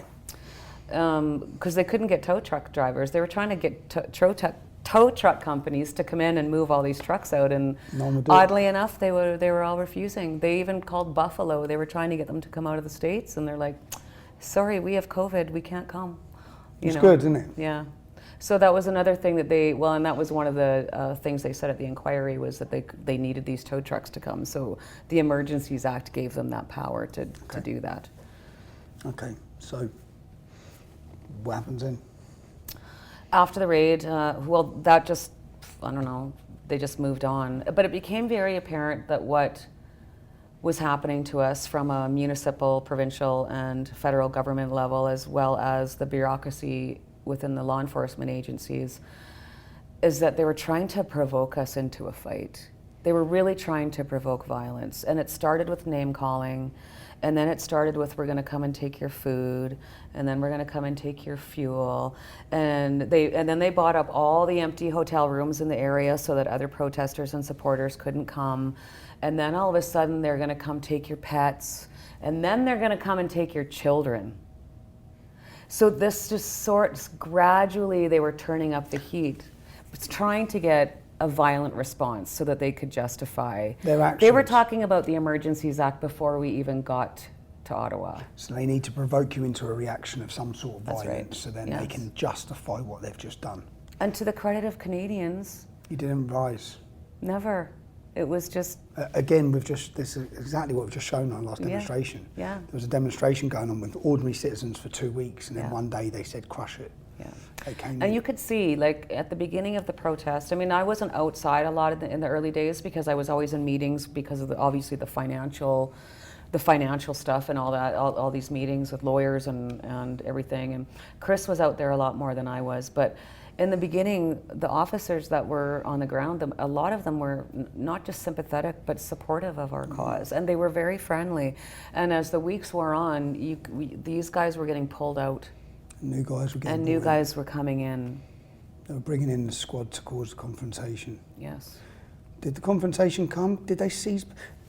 Obviously, look, I heard they seized bank accounts. Yes. I heard they seized vehicles. They were going to take people's trucks that they earn their livelihood Yes, they and were. sell them. Yeah. Is this all right? Is this true? It is true. Also, their insurance, their vehicle insurance, their business insurance. They cancelled their insurances. Well, they tried to. I don't know if they ever actually did cancel it, but they were talking about it. But they I definitely froze bank accounts. And when they say froze bank accounts, people just involved in these protests had their bank accounts froze. Yeah. People, not just people that were there. But you have to understand that they froze bank accounts without parliamentary oversight and no order from a judge. And actually, when Chrystia Freeland, who is both our Deputy Prime Minister and our Finance Minister, even though her background is in journalism, was like a giddy schoolgirl in that press conference, just laughing and giddy as all get out, announcing that she was going to freeze bank accounts of middle-class Canadians. And I'll tell you something, a couple months ago, I was at a restaurant in Medicine Hat where I live, and this server comes up to me and she's waiting on us and she recognizes me, and she donated $10 to the bank, to the campaign. She never went to Ottawa, and she has 3 small boys, a single mom, and they froze her bank account. So she couldn't buy groceries, she couldn't pay her rent.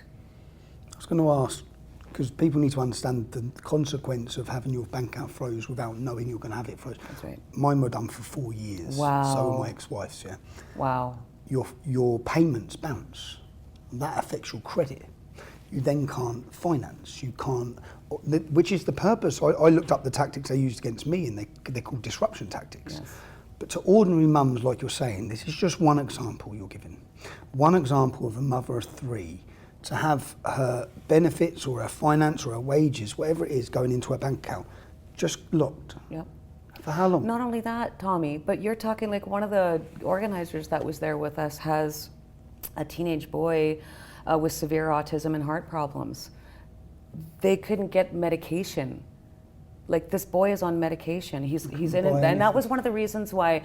I mean, as soon as we got there, you know, Chris was excellent about keeping a lane open for emergency vehicles. Like, we did not go there to gridlock the city. We know ambulances needed to get down there, fire trucks, and they did. But when Tom came on board too, I mean, he emphasized that because his son is always in an ambulance. They need to get through. Okay. So we were always very diligent.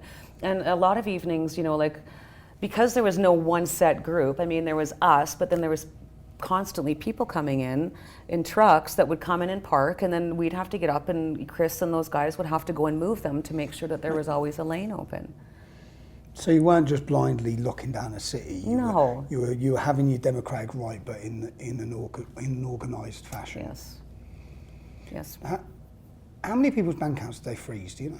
280 Canadians bank. And what that was, in my view, that's the symbol. They do that to put the fear of God into the Canadian public. And they did. Because other businessmen, did it dry up donations? Well, I mean, it was already frozen and a moot point at that point anyways, but I mean... Did it stop people supporting you? No, it didn't stop people from supporting us, but they'll think twice about donating to something again. They're scared. And I hear that all the time, you know. We were just talking to a gentleman in BC who had his bank account frozen, and as a result lost his truck, lost his business, ended up homeless, and lost everything. To people, have all these people's stories been told? Or are the Canadian public aware of the destruction of what those government policies at that moment in time have done to so many families? We're aware of the COVID Yes, policies. of course. Are the general public aware? I think a lot of them are. I don't think they fully understand the magnitude of what that actually looked like. Like, you know, support payments, child support payments, like I said, medication. The stress, the pressure. Not being able to put gas in your car, not being able to go and buy groceries. Like, you know, it's not just a matter of, oh, I can't go and take my kids to the movie. Like, this is serious stuff. And in my case, my accounts were frozen. Well, I was in jail, remember? So well, let's get to that point. When you say you was in jail, how do you end up? You're there with truckers holding a protest. How do you end up in jail? well, we heard almost every day that the police were coming and we were going to be arrested. So it was For what? really hard to, I don't know, Protesting. mischief, I guess. I don't know. I've heard this word bandied around a lot since I've been in Canada. The phrase mischief. What does mischief mean in the criminal phrase? It means young punks spray painting the side of a building. So mischief is a minor offence. It is. So the minor lowest public offence is called mischief. Okay. That's right. Okay. Exactly. Cool. So you're there. So, but after the Emergencies Act was invoked, you know, we were getting the sense that it could definitely be coming. And so I made that video the night before I was arrested, and said that. Made what video? The video saying, you know, there's a pretty good chance that, you know, I'm going to be getting 3 square meals a day tomorrow, and, you know, this is like, we did have that information that was coming in, and so I didn't know for sure, but we knew it was a high probability. Can I ask you, at the moment of knowing that's a high probability, as a mother, why didn't you leave? Because that's what I was doing it for. 2 reasons, my kids and my grandkids. And the second reason was, I mean, it sounds ridiculous and I hate to even put it this way, but, you know, because it's not captains don't abandon their ship. So if we have all these people that are here supporting us, could you imagine if Chris and I would have left? There was no way I was going to leave. Okay, can I ask you, did you feel, even if you wanted to leave, that you had to stay? Well, I would have stayed. Did you feel trapped? I didn't feel trapped. No. That was my decision, for sure. That was 100% my decision. And also, like, I mean, I just thought, look at me. I am 5 feet tall. I'm 115 pounds. Like, if that's really the lengths that they're going to go to, when I know that we've been advocating for peace and we did everything right. And that was my takeaway even from the POEC and this trial. We did everything right. Maybe not perfect, well, no, but we took all the right steps. So I was prepared to. I mean, I even said, like, this is my hill. I will go to jail for this and I will die for this because so many other people have already died. Everywhere that we even still go, but all the way there, even this weekend, people come up to us all the time and say, I was planning my suicide until I saw the trucks rolling. I was going to kill myself. Had it all planned out. Do you think that all these interactions you've had with the public, all these stories you hear, people not being able to see it, do you think that's give you drive? Do you think that's what's... I think, yeah, definitely. I mean, I would never give up. I would never give up for them, and it's worth it. This fight is worth it. And if they think that they need to pick on a 5 foot tall grandmother, it's a reflection on them and not me. So tell me then, you make this video, you're there, you're in the city. Is there still thousands there? You're in the city. Oh yeah, there's still the whole city's full. Yeah. You're being warned. What happens? How does it look? Well, and I think one of the reasons they did it that particular weekend was because it was a long it was called Family Weekend in Canada, and it was a long weekend, and we were expecting even bigger people to bring their families, like Bank Holiday Monday, like your Monday's yes, off that's work. right. Okay. Monday was off work. So we were expecting, you know, a whole bunch of supporters to come in, and so that's why they did it. We were pretty sure that we were going to be arrested. The next morning, we get up. Chris and I head down to the War Memorial because the veterans that came were holding services every day at 1 o'clock, and so we went down to the service. I wish I could have watched all this. It was It was amazing. It's historic. It is historic. And just a quick story about the veterans. All these veterans show up, and there's these services at the War Memorial, and the police put up a barricade. They fenced it off. And one of the most patriotic, proud moments... so they couldn't get there? Yes. And one of the most patriotic and proud moments of the whole thing was when the veterans showed up and dismantled that whole thing, because that's their memorial. Yeah, yeah. And they stacked all the pieces nicely, shoveled off the snow, and they took it back. So where was I? Oh, okay, so we go down to the service on Thursday the 17th. Chris and I are down there talking to people, and me and a couple other people went off for a walk with this veteran. And we went down the streets talking to people, signing things, you know, shaking hands. How cold was it? That day it was chilly, but it wasn't snowing. It was like that day. It was kind of a misty rain almost. And that's how I spent the rest of my day. So then at about 4 or 5 o'clock, we get back to the hotel that we were staying at, and every phone in the building started buzzing. Chris Barber's been arrested. So Chris was the first arrest? Yes. Where was he arrested? He was arrested just down from Parliament. So then you knew? Yeah. You all knew? I knew for sure. They're coming. So, of course, we just waited around like to find out more information, because I don't believe in panicking.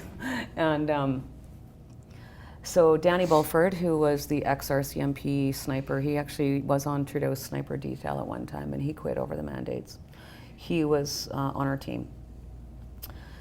So Danny and I were at this hotel, and we discussed what we should do, because we knew that it was coming. And so we made the decision to go out and turn ourselves into police.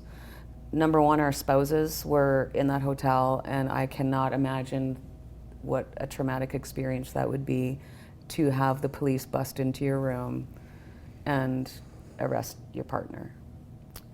As a matter of fact, I'll tell you a little funny story. The night before that, because we didn't know when this was coming, I went to bed completely naked, because I thought, if you're coming into my room, I'm gonna make this just as awkward for you as I possibly can, because that's how I roll.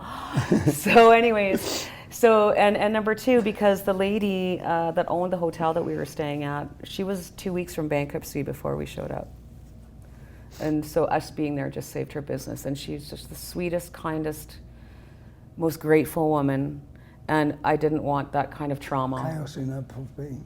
For her either, right? So we made this decision to go out and turn ourselves in. A couple of the road captains came with us, and I remember we were marching up Rideau towards Wellington, and I saw these 3 girls come by with their cameras, and I said, "Girls, come with us, bring your cameras and come with us." And then a few yards down the road, I see this gorgeous young lady with a big camera. And I said, "We're going to turn ourselves in. You should come with us." And she did. So Danny and I walk up to Parliament, and we were on, I believe it's Metcalfe, and Metcalfe Street looks square up at the Parliament buildings. So we turn down Metcalfe, and there's 2 Suburbans, police Suburbans, with their headlights pointed up at Parliament. So we go over there, and Danny knocks on the window, and this guy rolls the window down, and he's like, "My name's Danny Bulford, this is Tamara Lich. We've understood that you've arrested Chris Barber, and you're probably looking for the other organizers, and we're here to turn ourselves in." So he takes our information, rolls his window up, gets on the radio, blah de blah, rolls the window back down. No, we're not looking for you." And I said, "Are you sure? Are you sure you're not looking for us?" I said, "They've just arrested Chris Barber. We're 2 of the other, organizers, main organizers." And so he did the same thing, rolls the window up again, gets on his radio, rolls the window down. "No, we're not looking for you." And I said, "Okay, that's fine. Well, if that changes, we're just going to be right up there." So anyways, we start walking back up to Parliament, because there's crowds and crowds. It's so festive, and we're walking back up to Parliament, and I look back and I see these 2 Suburbans backing up and leaving. And I said to Danny, "Well, that's really weird. Like, why would they be leaving?" Anyways, we carried on. We went up. I did an interview with some news organization there, talking about Chris getting arrested. And yeah, she asked me something like this being an illegal protest, and I said, this isn't an illegal protest. It's in our Charter of Rights and Freedoms. We have the right to peaceful assembly. No such thing as an illegal protest. Right, exactly. So, yeah, that would be a riot, right? And there was never a riot. So we spent some time up there, and I remember right before I got arrested, we were sitting, because there was like somebody serving hot soup and chili and people milling around, and this couple walks by with the cutest little girl, the most beautiful little girl, and she's carrying this little Canadian flag. And it was unusual. People that would see us would always ask us for pictures, but she was just so adorable. I just said to her mom, like, could I take a picture with your daughter? And a girl that was with us had the sparkly balloon, so she gave this little girl the sparkly balloon, and that's the last photo of me before I was arrested, was me, kneeling down with this gorgeous little girl. The four of us then walked down to the Arc Hotel, which was just 2 blocks away, warmed up for a minute, and we started heading back to our hotel. So we crossed Metcalfe, and notably, there was construction going on, so it was very dark. There was not a lot of people down there, unlit, very private, away from the crowds and the lights. And this couple came towards us, and this lady recognized me and started crying, and can I hug you, and can I take your picture? And as we're standing there talking, a police Suburban goes flying by, and then another one, and then another one, and then another one pulled in and stopped. And I said, here we go, get your camera out. And thankfully, Johnny, who was our fuel guy, one of our fuel guys down there, that's the gentleman that recorded my arrest. And they arrested me. What did they say to you? He asked who I was. I told him who I was. I don't even remember, honestly, what he said. I just spun around and I was like, okay, if this is what you feel you need to do, put me in handcuffs. Did they handcuff you? Yeah, they did. Yeah, they put me in handcuffs. Took me to the police station where by this time it was very heavy snowfall. They searched me outside. Well, we had to wait there for some female officers to come, of course, and then they searched me outside. Most of the stuff that they took out of my pockets was destroyed because it was damp, and they put it all into a... So I had my Freedom pants on. And my Freedom pants... What Freedom pants? They were black cargo pants. Okay. So I had them loaded down because I thought if I'm going to get arrested, they have to write down everything that you have. So I had a Bible in this pocket, and I had sweetgrass in this pocket, which is for like native medicine. Sweetgrass in this pocket. In this pocket, I had a letter from a father that he'd stuffed in my pocket, that was living with his family in a car because he'd refused to get jabbed and they'd lost everything. I had the Charter of Rights and Freedoms and a rose quartz heart in this pocket. So and a thank you card from a child. So and a cameo of the Virgin Mary that somebody had given me when I was down there.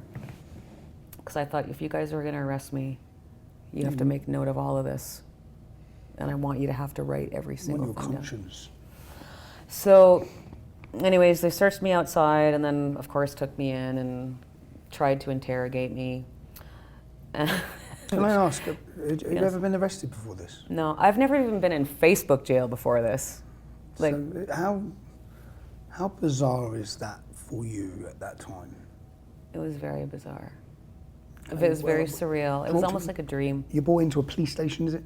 Yeah. Booked in, is it like Britain? You get checked in, give your name. Fingerprinted, weighed, mugshot. Open the cell door. Yep. Put you in the cell. Yep. What's the cell look like? Well, it's not very big, and it has a big cement slab that you sleep on, and a silver toilet. A blue mat? No, I don't think there was no mats in there. It was just a cement slab. Okay. They had the mats at the detention center. Okay, so they bring you into this cell.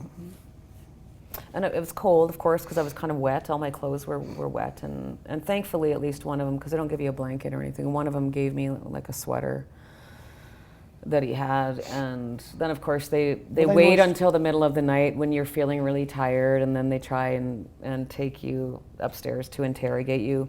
But it was interesting because of course, I called my lawyer. And any time they took me out of my cell to talk to my lawyer, I was handcuffed, right, and shackled. So, Like you're a big dangerous risk to me. yeah, that's right. So they take me into the cell. I'm talking with my lawyer, and she says, they've assigned a homicide detective to you. And I'm like, a homicide detective? So a high-ranking murder detective, Yes, exactly. not someone who deals with mischief. Exactly. And I said, why would they do that? Like, Ontario's got some, or Ottawa's got some problems. Like, I'm sure this guy could be busy doing something else. And she said, well, he's a big guy, like really, he's tall, he's big, and like to intimidate you. And I kind of laughed. Like, I worked in the oil patch with some of the most grisly, rude, didn't want to listen to a woman, men that you could imagine.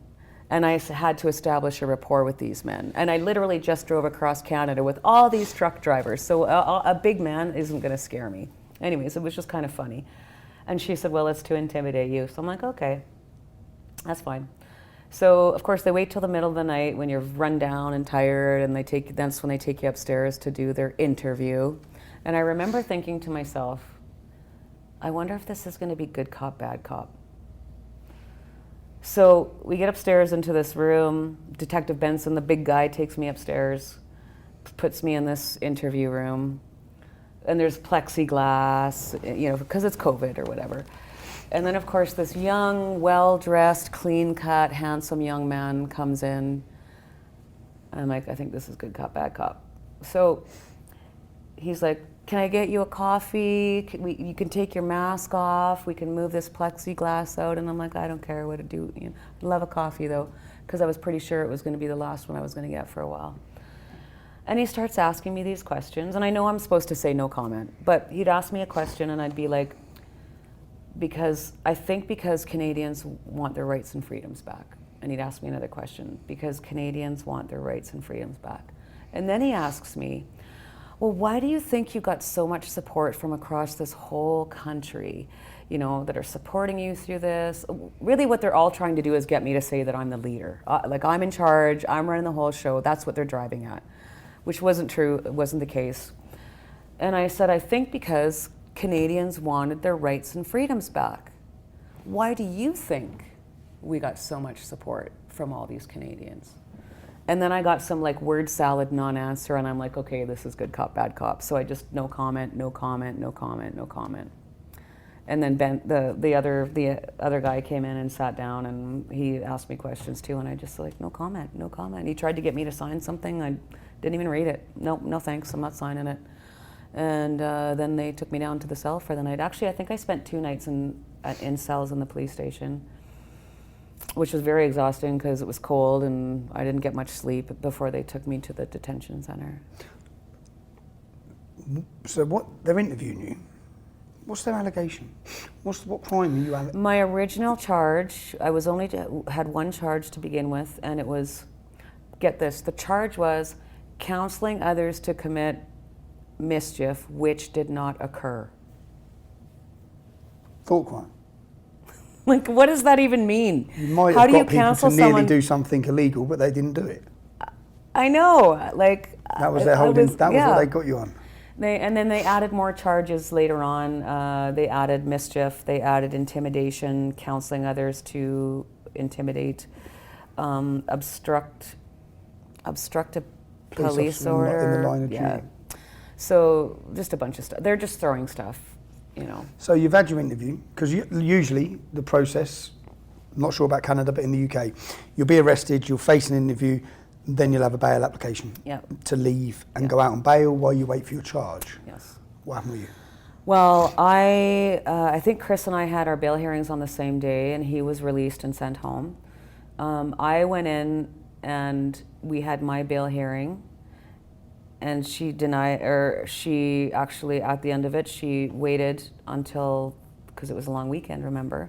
Yep. So she didn't give a decision right away. She gave her decision on Tuesday, which meant I was in remand for the weekend. And then she came in on Tuesday, and I was a threat to society. I shouldn't be out among everyday Canadians because I was a danger. My release would put the administration of justice into disrepute. Turns out, though, she was a former Liberal candidate in the 2010s.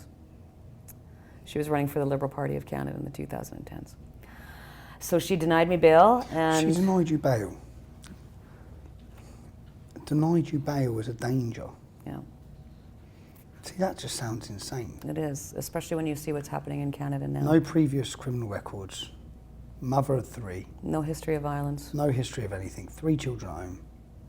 Your allegation is you've organised a protest. Really.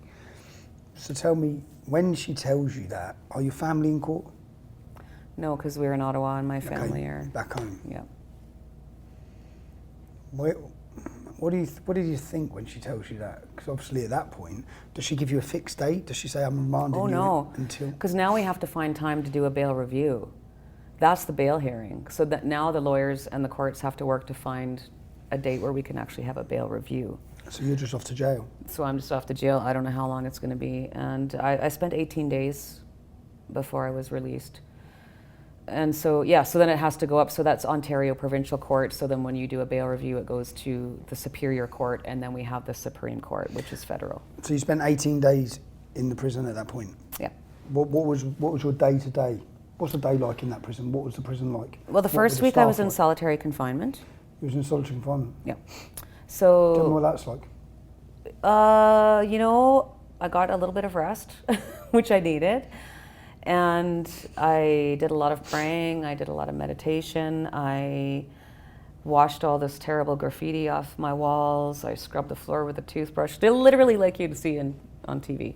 Scrub Your my solitary confinement toilet, is because what, it was dirty and 23 and a gross. half hour lockup I in was one allowed cell? out for 25 minutes a day. to walk around on your own? No, I didn't get any yard time then. I was allowed out of my cell in the same, I called it the dungeon. There was a shower at the end and a phone at the other end. And so the first day, of course, I showered because I went days without getting a shower. But like the water there is, this sounds so girly, but the water there is so hard, and they give you this flimsy little comb, and I have long hair. So it literally took that whole 20 minutes just to try and get my hair combed out. So yeah, I worked out, like I was, doing push-ups and lunges and just staying active, and I took the graffiti off the side of my bunk. Bless you. And I started just keeping track of the days, because it's hard to tell, and it's winter, and there's this like little teeny window like 16 feet over my head. Did you know the time? No. Well, if I could see the clock, I did figure out where that was. Okay. And I wrote out the lyrics to "O Canada," and I drew a Canadian flag, and I signed my name. And I just kept really busy, and I just thought, What was going on the outside at this time? oh God, something that I grew up watching happen in third world countries. I got a hold of my sister on the second or third day when I was down in the dungeon, and she told me about what was happening outside, and about Candace Ciro getting trampled by a horse, and about all the arrests that were happening. And I just sat on the phone and cried, because that doesn't happen in Canada. What was going on when you say this Canadians were getting shot with rubber bullets. in the city? They were getting where you were arrested. protesting? Yep. The police were crushing it. Yep, they were They're crushing, crushing it. Yep, they brought in Take the out the police. leaders and crush the Yep, that's crush, exactly it. crush the demonstration. And they did. People were shot with rubber bullets. People were shot with tear gas canisters. People were arrested and left in paddy wagons for hours and dropped outside the city in a snowstorm with no phone, no way, you know what I mean? I've seen it. We've had it all in London. They Yeah. drive you, just arrest you and Yeah. dump you at 3 a.m. in some other city. Yeah. Wow. It was a war zone. What was the public's opinion of it? Do you know? Well, it And was did very you polarizing. It was very polarizing because the mainstream media was saying that we were like January 6th style insurrectionists and terrorists and white supremacists. I mean, even if you watch the footage from the mainstream media, just the way that they tried to portray us, well, not tried, the way they did portray us was so deceitful and one-sided. And I mean, there was an instance where the CBC came out, and What's the which is the CBC? equivalent of the BBC, so the Okay. Canadian Broadcasting Broadcasting, Corporation, and you guys have the BBC. Yep. And literally, people watch them, like the crowds over here, and they watch this crew set up and point their cameras in the opposite direction. At no one. At no one. And say no one's there. That's right. And find the worst people that are there. Yeah, that's right. And that's what they wanted. Yeah, they tried to go out and find the loudest, most belligerent, you know. Were you infiltrated? Was there any incidents at that time of what would you presume maybe government bodies or government 100%. 100%. going in and either causing trouble or We were any sort of infiltrated on the symbols? way out in Winnipeg. We found that. We knew that on the way. We talked about Can you that. explain that to me? Well, we knew that there was Antifa people that had joined our convoy in Winnipeg that were going to come and try to instigate stuff. violence. Yes, that's right. And without a doubt, I know it. And to this day, Chris and I, there's no event that we've gone to. We know we're still being surveilled. There's no event that we go and speak at, either one of us separately or together, where there's not undercover officers there, which I understand you have some experience with now. Yeah. Welcome to Canada. Welcome to Canada. It's when you think of all of these lengths to stop you, yeah, to stop the figurehead of a movement. What does it make you think of the country that you live in now compared to what the country you thought you lived in probably 5 years ago? My feelings on the country haven't changed. My feelings on our political system, our law enforcement, definitely our judiciary. We have political interference at all levels now. You really need to watch my last documentary. I will. I can't wait. Yes, I will. You really do. That's it covers what's happening. It covers all of this. They're not here for the people, and this was one of my frustrations all along. I mean, they don't listen to Canadians. I don't, like, even though Justin Trudeau will get up there and, well, they just make up words. Like, I'm not just a domestic terrorist, you see. I'm also an ideologically motivated, violent extremist. All the scary words. All the buzzwords put before your name. That's right. Every time your name is mentioned, it has to have these words before it. So then the public are just buying this. By the time the public don't even know anything about you. That's right. Exactly. But they're taught to hate you. Yeah. And so, and which is unusual because really, if you look at all the stuff that they do and they talk about and their virtue signaling, I check off all their boxes. I have Indigenous heritage. I'm a woman. I'm a mother. I'm a grandmother. I'm a middle-class worker. Like, I check off all their boxes. So if I would have been there protesting for anything else, anything that they protected. Government approved, I would be being paraded across Canada right now, having medals thrown at me, Order of Canada, getting awards, you know. But because it was something that didn't match their narrative. And that's only their narratives. Tell me, so you said 18 days you was in there? The first time, yes. The first time. What's it like? So after 18 days, you're in solitary confinement, you're in a prison system for the first time in your life. You then go, what, for a bail hearing? Yeah, we did a bail review. From the prison or taken to court? Well, we go to the court. Okay, Yeah, so they come and pick us up and take us You're to transported to the court. Yeah, we go do the bail review. We didn't get the... In Canada, a bail hearing is about 15 minutes to half an hour. Done. My bail hearings cost between $40,000 and $50,000 and lasted for at least 2 days. So they stop Lawfare. your donations. They stop your donations. Then they add up all your bills. Yeah. Well, it's lawfare, so the point is to demoralize you and bankrupt you, right?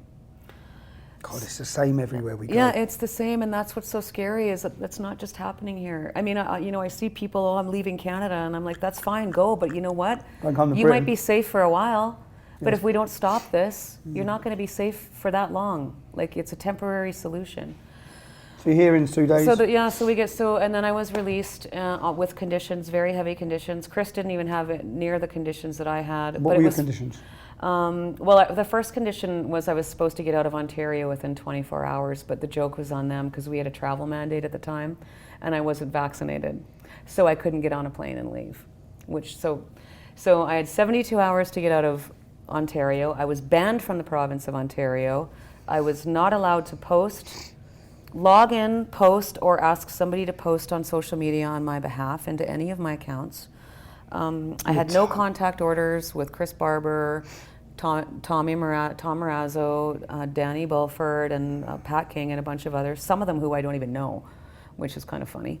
I had to have my surety, the person responsible for me, I guess, basically, she has to go through my devices, make sure that I'm not talking to anybody I'm not supposed to be talking to.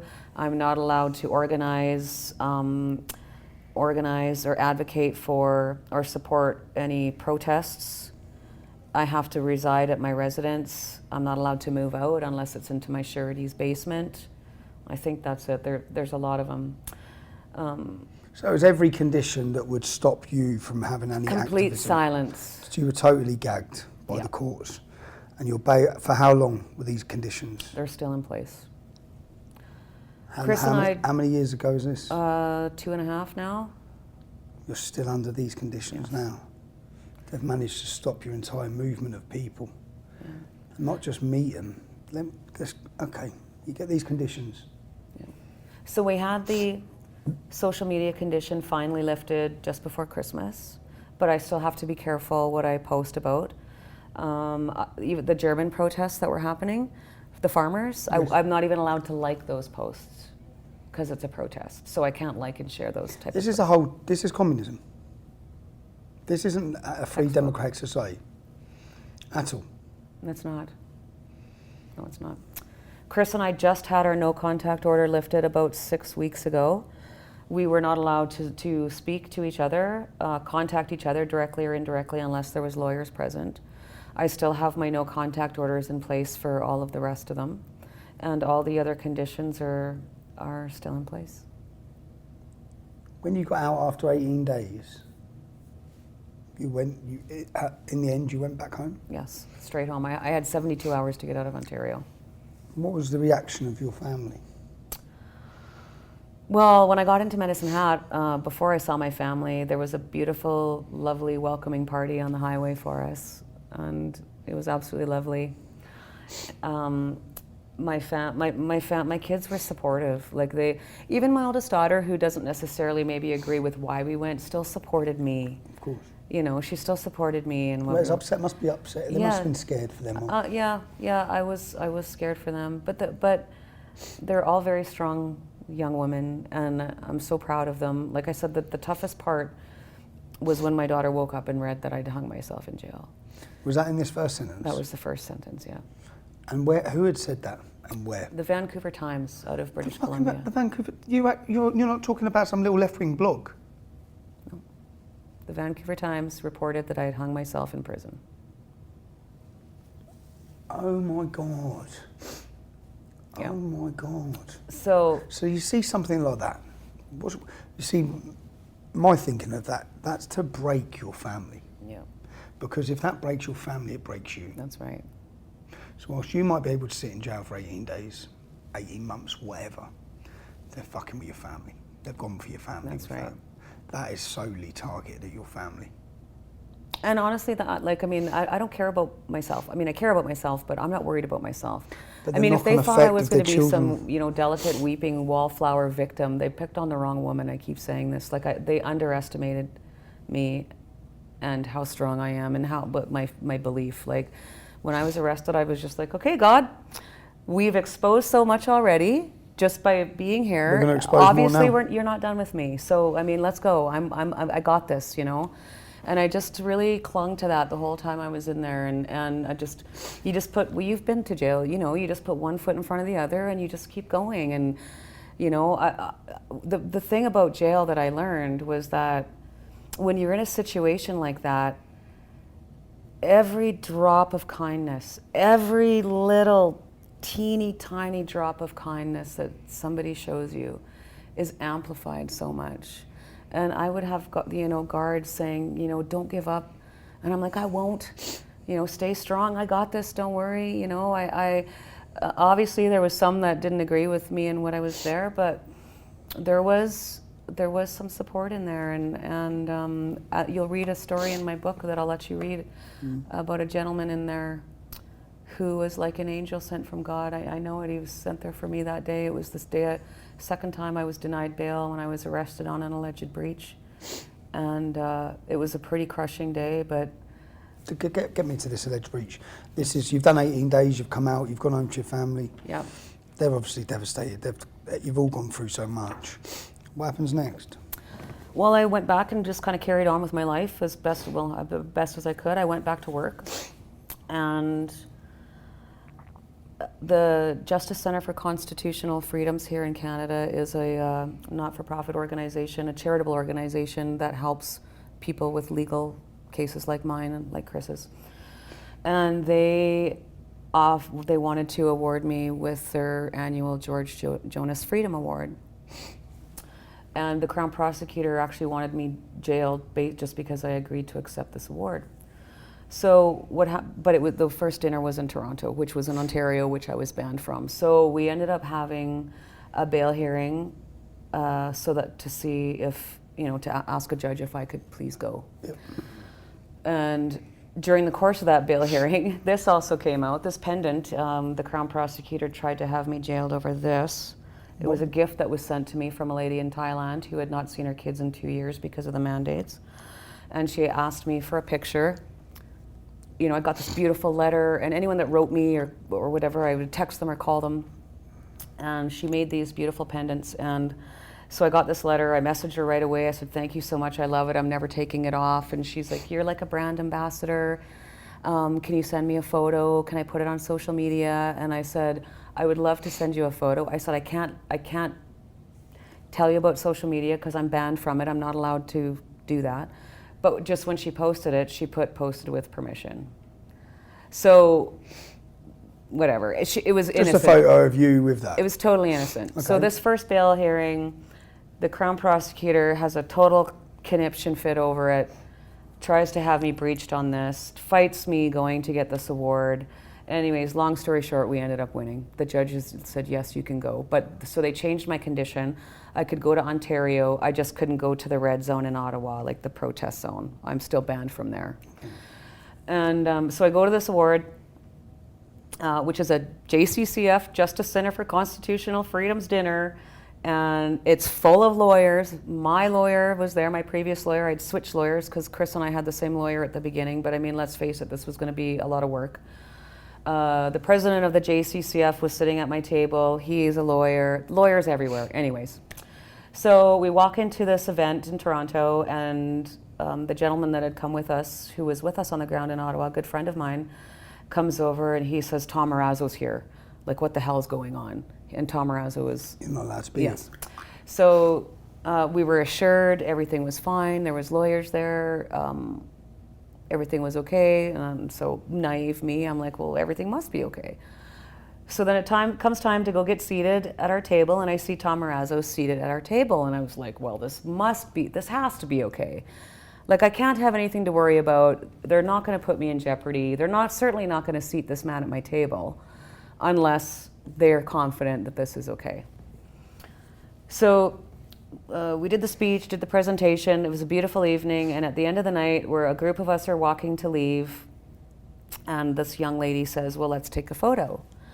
And we're like, ooh, I don't know. But then we said, well, I would like a photo, actually, just like for us to have a memory of this beautiful evening. It can't go on social media.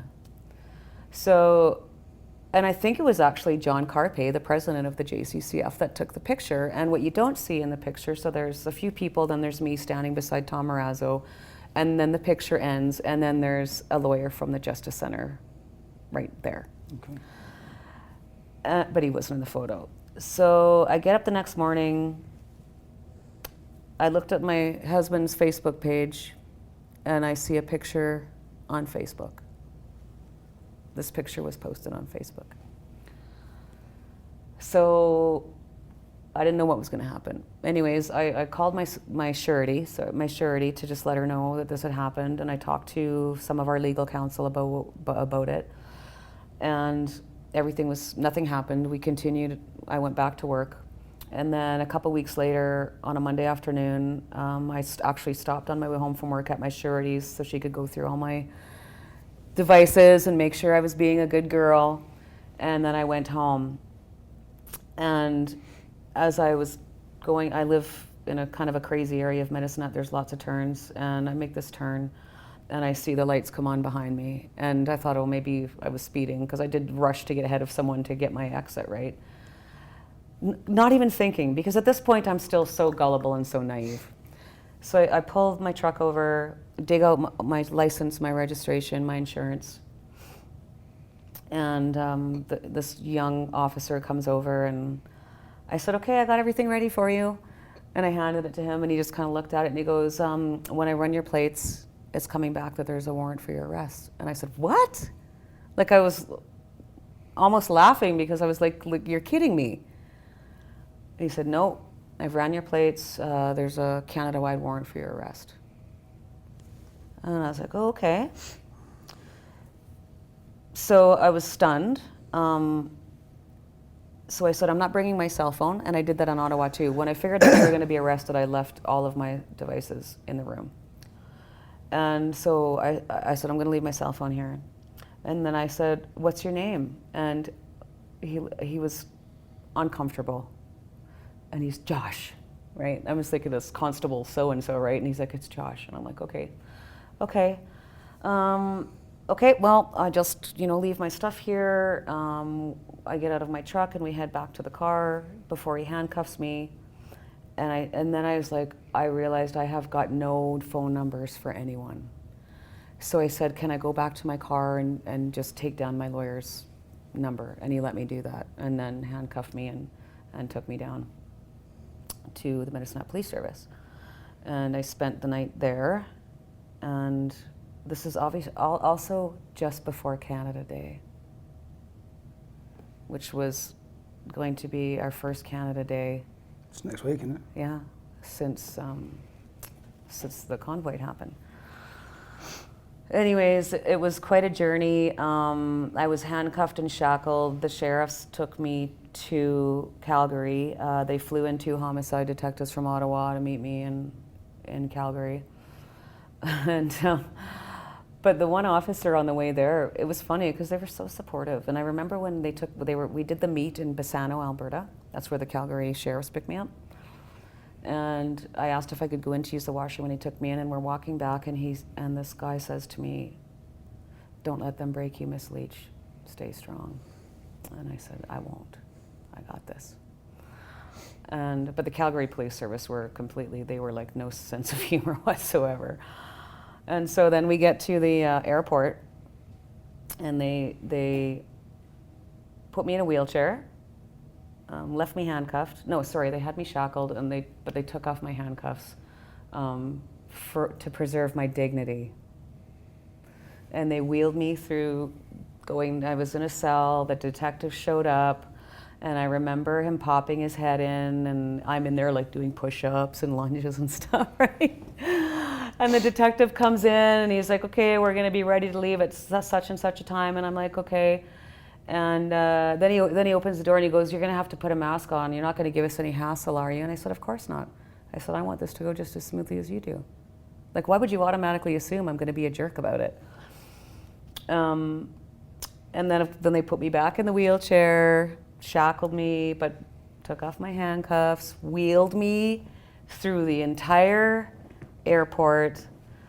They took off my shackles so that we could get on the plane, and we flew back, and I spent 30 days in jail. I had my bail hearing, and I was denied bail a second time. For having a photo next to someone at a dinner with all your lawyers present, they remanded you for another 30 days. Yeah. For the original mischief. Yes. Where did That breach charge has been stayed, by the way, because I found the email. By stage, you mean it was wrong? Yeah, they dropped it. Even though you've done 30 days. Yeah, 30 days in jail. Tell me- I lost my job. I was terminated. My position was terminated. By that point. Yeah. You said you got a husband there? Yes. What's your husband said to you the whole way through this? We are no longer together. Oh shit. Because of this? Well, it's definitely a part of it. It's been difficult. I mean, our lives have totally switched upside down. And then in my case it's like me. Like it's me, like the woman, I guess. It sounds old school, but I mean, it's his wife that's getting all this attention and in the limelight, and so it just exaggerated a lot of existing issues that were already there, but there was also some that were created, and so. Did he ask you to stop? Did he give you an ultimatum to stop? No, because I never would have. He I never would have. probably knew that. Yeah, he was selectively supportive sometimes. So yeah, that's been another thing. So I mean, it's really turned my life. Let's go back to your 30 days. You get your 30 days. You're in custody for another 30 days. Same jail you was in before. Yeah. Yep. How No did that- solitary confinement this time though. You with other women? I ended up in dorms. 1, 2, 3, 4 in a dorm. 12 to 14. 12 to 14 in a dormitory. One bathroom. What were the crimes of the ladies in there? Murder. Lots of drug addicts. Lots of psychiatric issues is what I Mentally saw. unwell people. Yeah, it was. I saw a lot of things. I was really lucky. Like they left me alone, and I got along with them for the most part. They didn't cause me any problems. I mean, the first time I was in there, the first lady I met was probably in her late 50s, and I remember I introduced myself, and she seemed actually quite nice. She'd been in there for a long time. And she just looked at me, and she looks at me in the eyes, and she says, "You don't belong here." And I said, "No, I don't." So I was in cell block, of course, at first. I went about 6 days without a shower. They weren't giving us yard time. We didn't get access. Because of COVID, it would have changed all the stuff because of COVID as well? Yeah, and that's why I was in solitary confinement for about a week. The first time was the COVID rules, right? So then the second time I go in, they asked me the same thing. Do you want to get vaccinated? I'm like, no. Do you want to take the test? No. So I'm in a cell block with this lady, 2 schizophrenics. One of them 5 or 6 months pregnant. And that was something. The second or third day that I was in cell block, they ended up putting another girl in there who slept at a mat on the floor because they were overcrowded. And so we had no room. I still worked out, but I ended up having to work out in this little tiny space between the door and the toilet. This young woman was quite disturbed. She would save her garbage, her food garbage and stuff, and hide it. And they come and collect it after you eat so you don't get bugs, because she felt that she was getting messages and energy from this garbage. And they would have episodes, really nasty episodes, psychiatric problems. Yeah, it was something. Then when you say all this out loud, I'm sorry, when you say all this out loud or you hear this story, you've just organised a bloody protest in one of the most democratic freedom countries there are in the planet. We thought. We thought. That's the thing. If this behaviour, if what has happened to you, any of the truckers, would have happened in Russia, every politician in our parliaments would have been screaming about it. Mm-hmm. I'm sorry, I've interrupted you there. It's okay. I'm just so shocked with hearing the story of... In Canada. In Canada. This is what's happening in Canada. So you've okay, 18 days you're in there.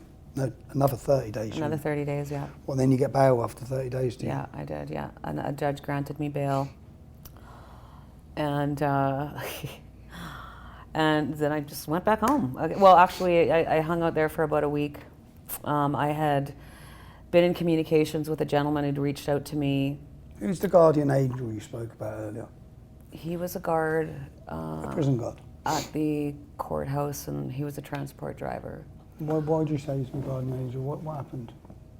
Because the day that I was denied bail, so the second time I was in, we had my bail hearing. This justice of the peace comes in, and I thought he was asking good questions. He seemed to be like he was very fair-minded. So, but he even put me off for his decision for 5 days. And in Canada, you normally, like, they want you out of there right away. If you don't need to be in jail, they don't want you in jail. So we had the bail hearing. 5 days later, I go back for the decision. And this justice of the peace actually had me stand up, like you see in TV, and read off all my charges, which had never happened to me before. Turns out he was a procurement officer for Parks Canada before he became a justice of the peace, deciding people's fates. And he went up one side of me and down the other. He compared my charges to firearms charges. I was looking at 10 years in jail. I was a danger to society. Again, releasing me to the public would put the administration of justice into disrepute. Like, this guy hammered me.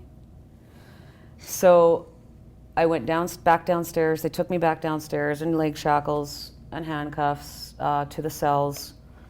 And court days are the worst days because they take you from the remand center in the morning, and you could sit in a cell spend the whole day all sat day, there waiting, yeah, nothing. Yeah. Get me back to jail. So I get back downstairs, and I get to my room where there's 4 cells, and there's a gentleman and his partner waiting there. And he's looking at me from over his glasses, and he says, "I just want you to know that it breaks my heart that you're in here," because they would take off my handcuffs and shackles to put me in. He said, "I'm so sorry that they're doing this to you." And his partner's like, "Stay strong." And I said, "I will." "Don't give up," he said. And I said, "I won't." And anyways, he was so kind. And I got tears in my eyes. And I try to never, I have a really hard time showing vulnerability, even though you wouldn't know, but the amount I cry. But, I was very grateful. Like I said, it's just that little bit of kindness. And so he puts me back in the cell block, and then it's time to leave. And he takes me back out, and he's like, "I just want you to know it breaks my heart that I have to put these handcuffs on you. My church is praying for you every day. Thank you for what you're doing. Freedom isn't free." And he didn't shackle me. So, and then he made a joke. He's like, "Well, I'm driving you back." He said, "I'm going to put you in the front. It's the best spot." And he said, "I'm a good driver. It's the least bumpy spot," he says. So we get back to the remand center, and there's another transport. So what they do in remand is you have to go into one building where they scan you through a machine to make sure you've not shoved things anywhere. Yeah, cool. And so we get there, and there's another transport in there. And so we pull out to wait outside, and it's a beautiful, beautiful July day. And all of a sudden, the doors to my little cubicle open.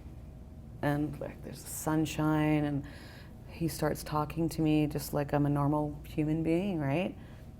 Takes my handcuffs off. So me and his partner, were just sitting there talking, and he tells me he's from Poland. He escaped Poland. I get his whole story, and it was heartbreaking. And so then all of a sudden it's time to go, and they close the door, but they didn't put my handcuffs back on. So we pull into the detention center, and thank gosh I was on the other side, not the side that faced where the scanning machine was. And his partner opened the door, and I'm like, I'm sure he's never heard this before. I'm like, "Can you please put my handcuffs on? I don't want you guys to get in trouble." He's like, "Oh wow, thank you." And I was like, "Oh, I don't even know what would happen to you guys." So he puts my handcuffs on, go in, do the thing, come back out, and he's walking us into the women's portion of the cell. And he thanks me again.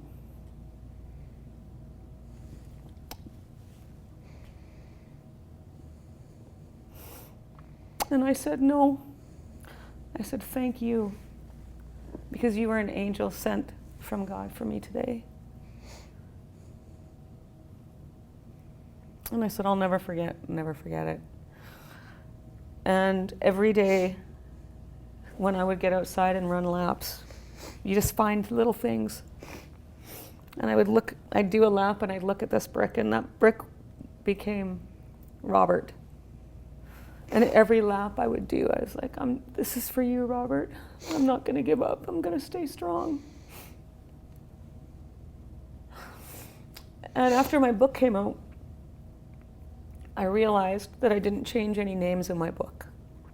So you were worried about him? And I wondered if he lost his job, if he hated my guts, if I let him down. No, I don't think so. And I ran into him in court one day when we were back for our trial. And I know I had a moment of panic. And he came up to me and he said, Miss Leach, he said, you know, I can't do anything, but you know where I stand. And I just said, because of course I can't react. There's cameras everywhere. And I just sort of, went and sat down and started crying because I was just sick to my stomach that I had negatively impacted his life in some way after he was just so kind. So I was just glad that he was still there. You come out, so when you get out of jail after your 30 days, how long ago was this? This was the summer of 2022. I was released 2 days before my daughter's birthday. Are you free now? No. You're still waiting charges? Our trial started on September the 5th of last year, and this is a mischief trial. And we're hopefully going back to wrap up mid to end of August. Do you mind if I ask? How much does that cost to fight this trial so far? Between Chris and I, we're just about at $750,000 in legal fees. That's what this is about. Yeah. They win anyway. The process is the punishment. Do you feel the process is the punishment? Definitely, but they don't win. Okay. They can't win. We've already won. Because by doing these actions, they're waking more people up. Do you see yourself as, are you willing to be that martyr?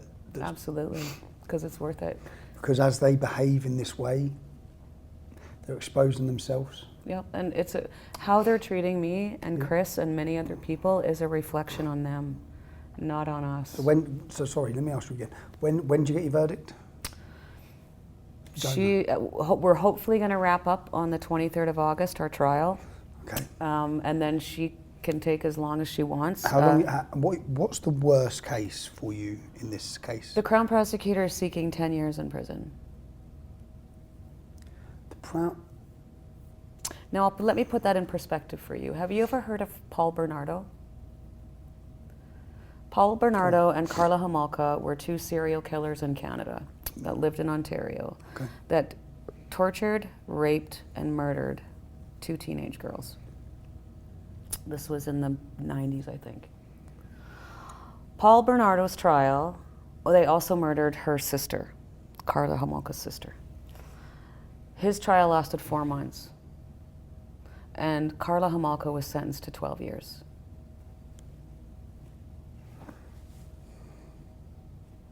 So that tells me that they are terrified of us. And But what do you, I know... They're terrified of the movement. They're terrified of the unity. The unity together. But what does the prospect of a 10-year prison sentence feel like to you? What do you think? How have you dealt personally with all of these obstacles, all of these actions and this, what you've been through would put a lot of people in a very dark place. To try and deal with it mentally. Mentally? I know you've talked a lot about push-ups, running. Yeah. How have you as a mother, as a lady, how have you dealt with this? Have you been in very dark places? Has it had the desired effect? I definitely have my days where I feel very frustrated, but I'm a very optimistic person. I'm not going to be angry all the time.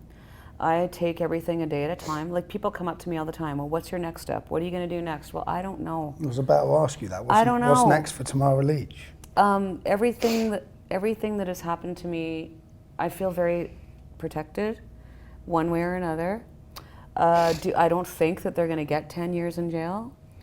But it doesn't matter. Surely there will be outrage from the Canadian public. I would think so. But then they need to win. So they need to win. So they need, in my eyes, they can't lose this case. Yeah. Do you have a jury?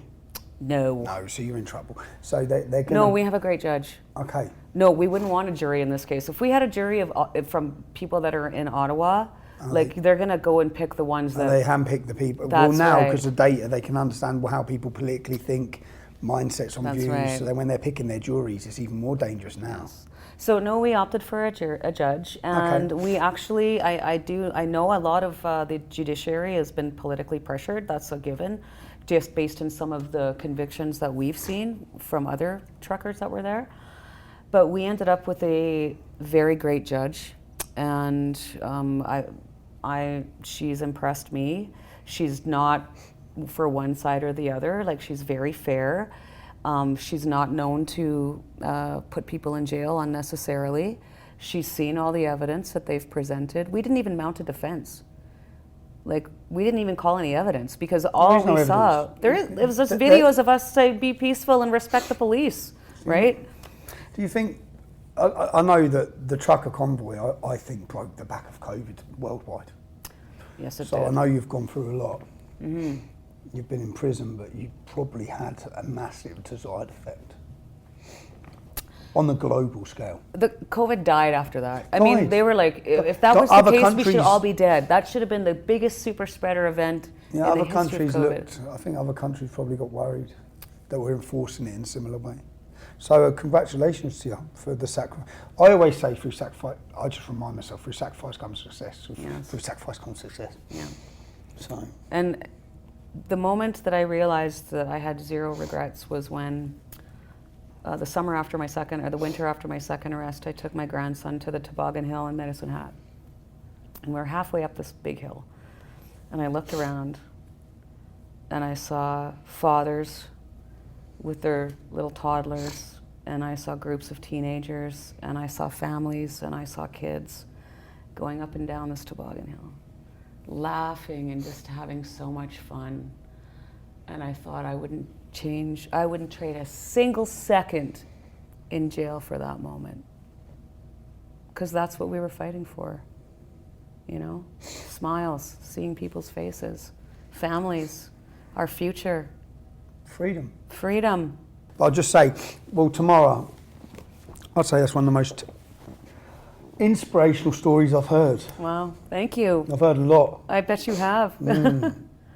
Because it's to me, anyone who just doesn't back down, I think, is admirable. But to not back down on the issues, to be a mother of three and throw yourself in the fire is. I'm very blessed. Yeah, it's a fascinating story. Tell me then, your book, Hold the Line. You've certainly held the line. When did this come out? Where do people buy it? It's available on Amazon and also through theconvoybook.com. Theconvoybook.com. Rebel News graciously helped me through this whole process. They approached me after my second arrest and approached me about writing a book. And I remember we were just even discussing like the length, right? And Ezra was like, oh, it should be about 200 pages. And I'm like, 200 pages? Well, I think I could probably sit for you to talk to you for another 20 hours. Yeah, it's like, this is like a Lord of the Rings like trilogy with prequels and sequels. I mean, there's so much more that isn't in it, but you know, it's really important that people understand what happened here. The freezing of the bank accounts, how Canadians were vilified, how we were treated just trying to peacefully protest, and just all we wanted was for somebody to come out and listen to us, for somebody to come out and talk to us, and they couldn't even do that. So I'm really proud of it. It's an easy read, and it was also very therapeutic because for the first year I wasn't allowed to say anything. It was a bestseller, right? It was a bestseller, and you know how many mainstream agencies have come and did a review? None. 0. Good, you don't want them. Yeah, that's right. Exactly. No, Exactly. Don't need them anymore. We are the media. Yeah, we are the media. That's right. We are the media. Yes. If anyone's watching this who sees their country going down the wrong path, women sitting at home, what advice would you have for them? You've been there, you've done it, you've thrown yourself in, you've held the line. What advice would you have to the average Brit or average person who's afraid that freedom's disappearing? Drop the butt. Drop the butt. I have so many people come up to me all the time and they say, I support you, but I want to help you, but I wish I could have been there, but so many that if there was no buts, there would be no problem. We'd have won already. You know, and it just starts with one thing. This started with a phone call between me and Chris Barber. This is an insane, do you know what this is? This is a perfect example. I say it all the time. Ordinary people doing extraordinary things. Insane. Inspirational. Brilliant. Yeah, thank you. Thank you so much. Thank you for your time. My pleasure. If you've watched this, where can the people follow you tomorrow? On Twitter at Lich Tamara, and on Facebook. I'm also on Facebook. I do have a website that'll be coming out right away. I can't remember the domain, but I would say Google it, but don't use Google because a bunch of other things are going to come up. But I will have a website coming out that's going to be listing. Chris and I are really busy right now trying to go in and help other people raise money for their own legal cases or for the vaccine injured. That's kind of a mission that we're working on now. To help these people get the support that they need. So there'll be like our events will be posted on there and stuff like that, and updates on our trial and stuff. So yeah. Okay. Would you be interested would you come to the UK? I would love to. July 27th? If I can. We have the biggest rally that London's going to have seen. I'm not allowed to go to protests. It's a festival. Oh, well, if it's a festival, that's a different thing. If I call it a festival, I don't want to get you locked up, actually. Hold on a minute. It's music, it's a festival. If it's a music festival, then I can't see why I can't go. Have a look and find out. As I said, I want to thank you, people who put me in a position to travel and hear these stories. It's a fascinating job. I have the best job in the world. I enjoy it. I hope you've took inspiration from this lady. And I hope you can like and share this content and continue to support our work. Thank you. Carry on watching for more interesting guests. I'll talk to anyone. I'll debate anyone. I'll hear anyone's story. If you want to help me along that way, it's not free. I need your support. If you can support my family, that gives me my peace of mind. It means I can continue to do the work I do. I appreciate every bit of support, as do my children. It gives me the ability to fly them out here to see me so I can stay in constant contact with them. I'm deplatformed and I'm censored, so I need you. I need you to share this content and make sure you stay tuned for upcoming weekly guests, interesting guests, exciting guests. I'm Tom Robson and this has been my podcast, Silenced.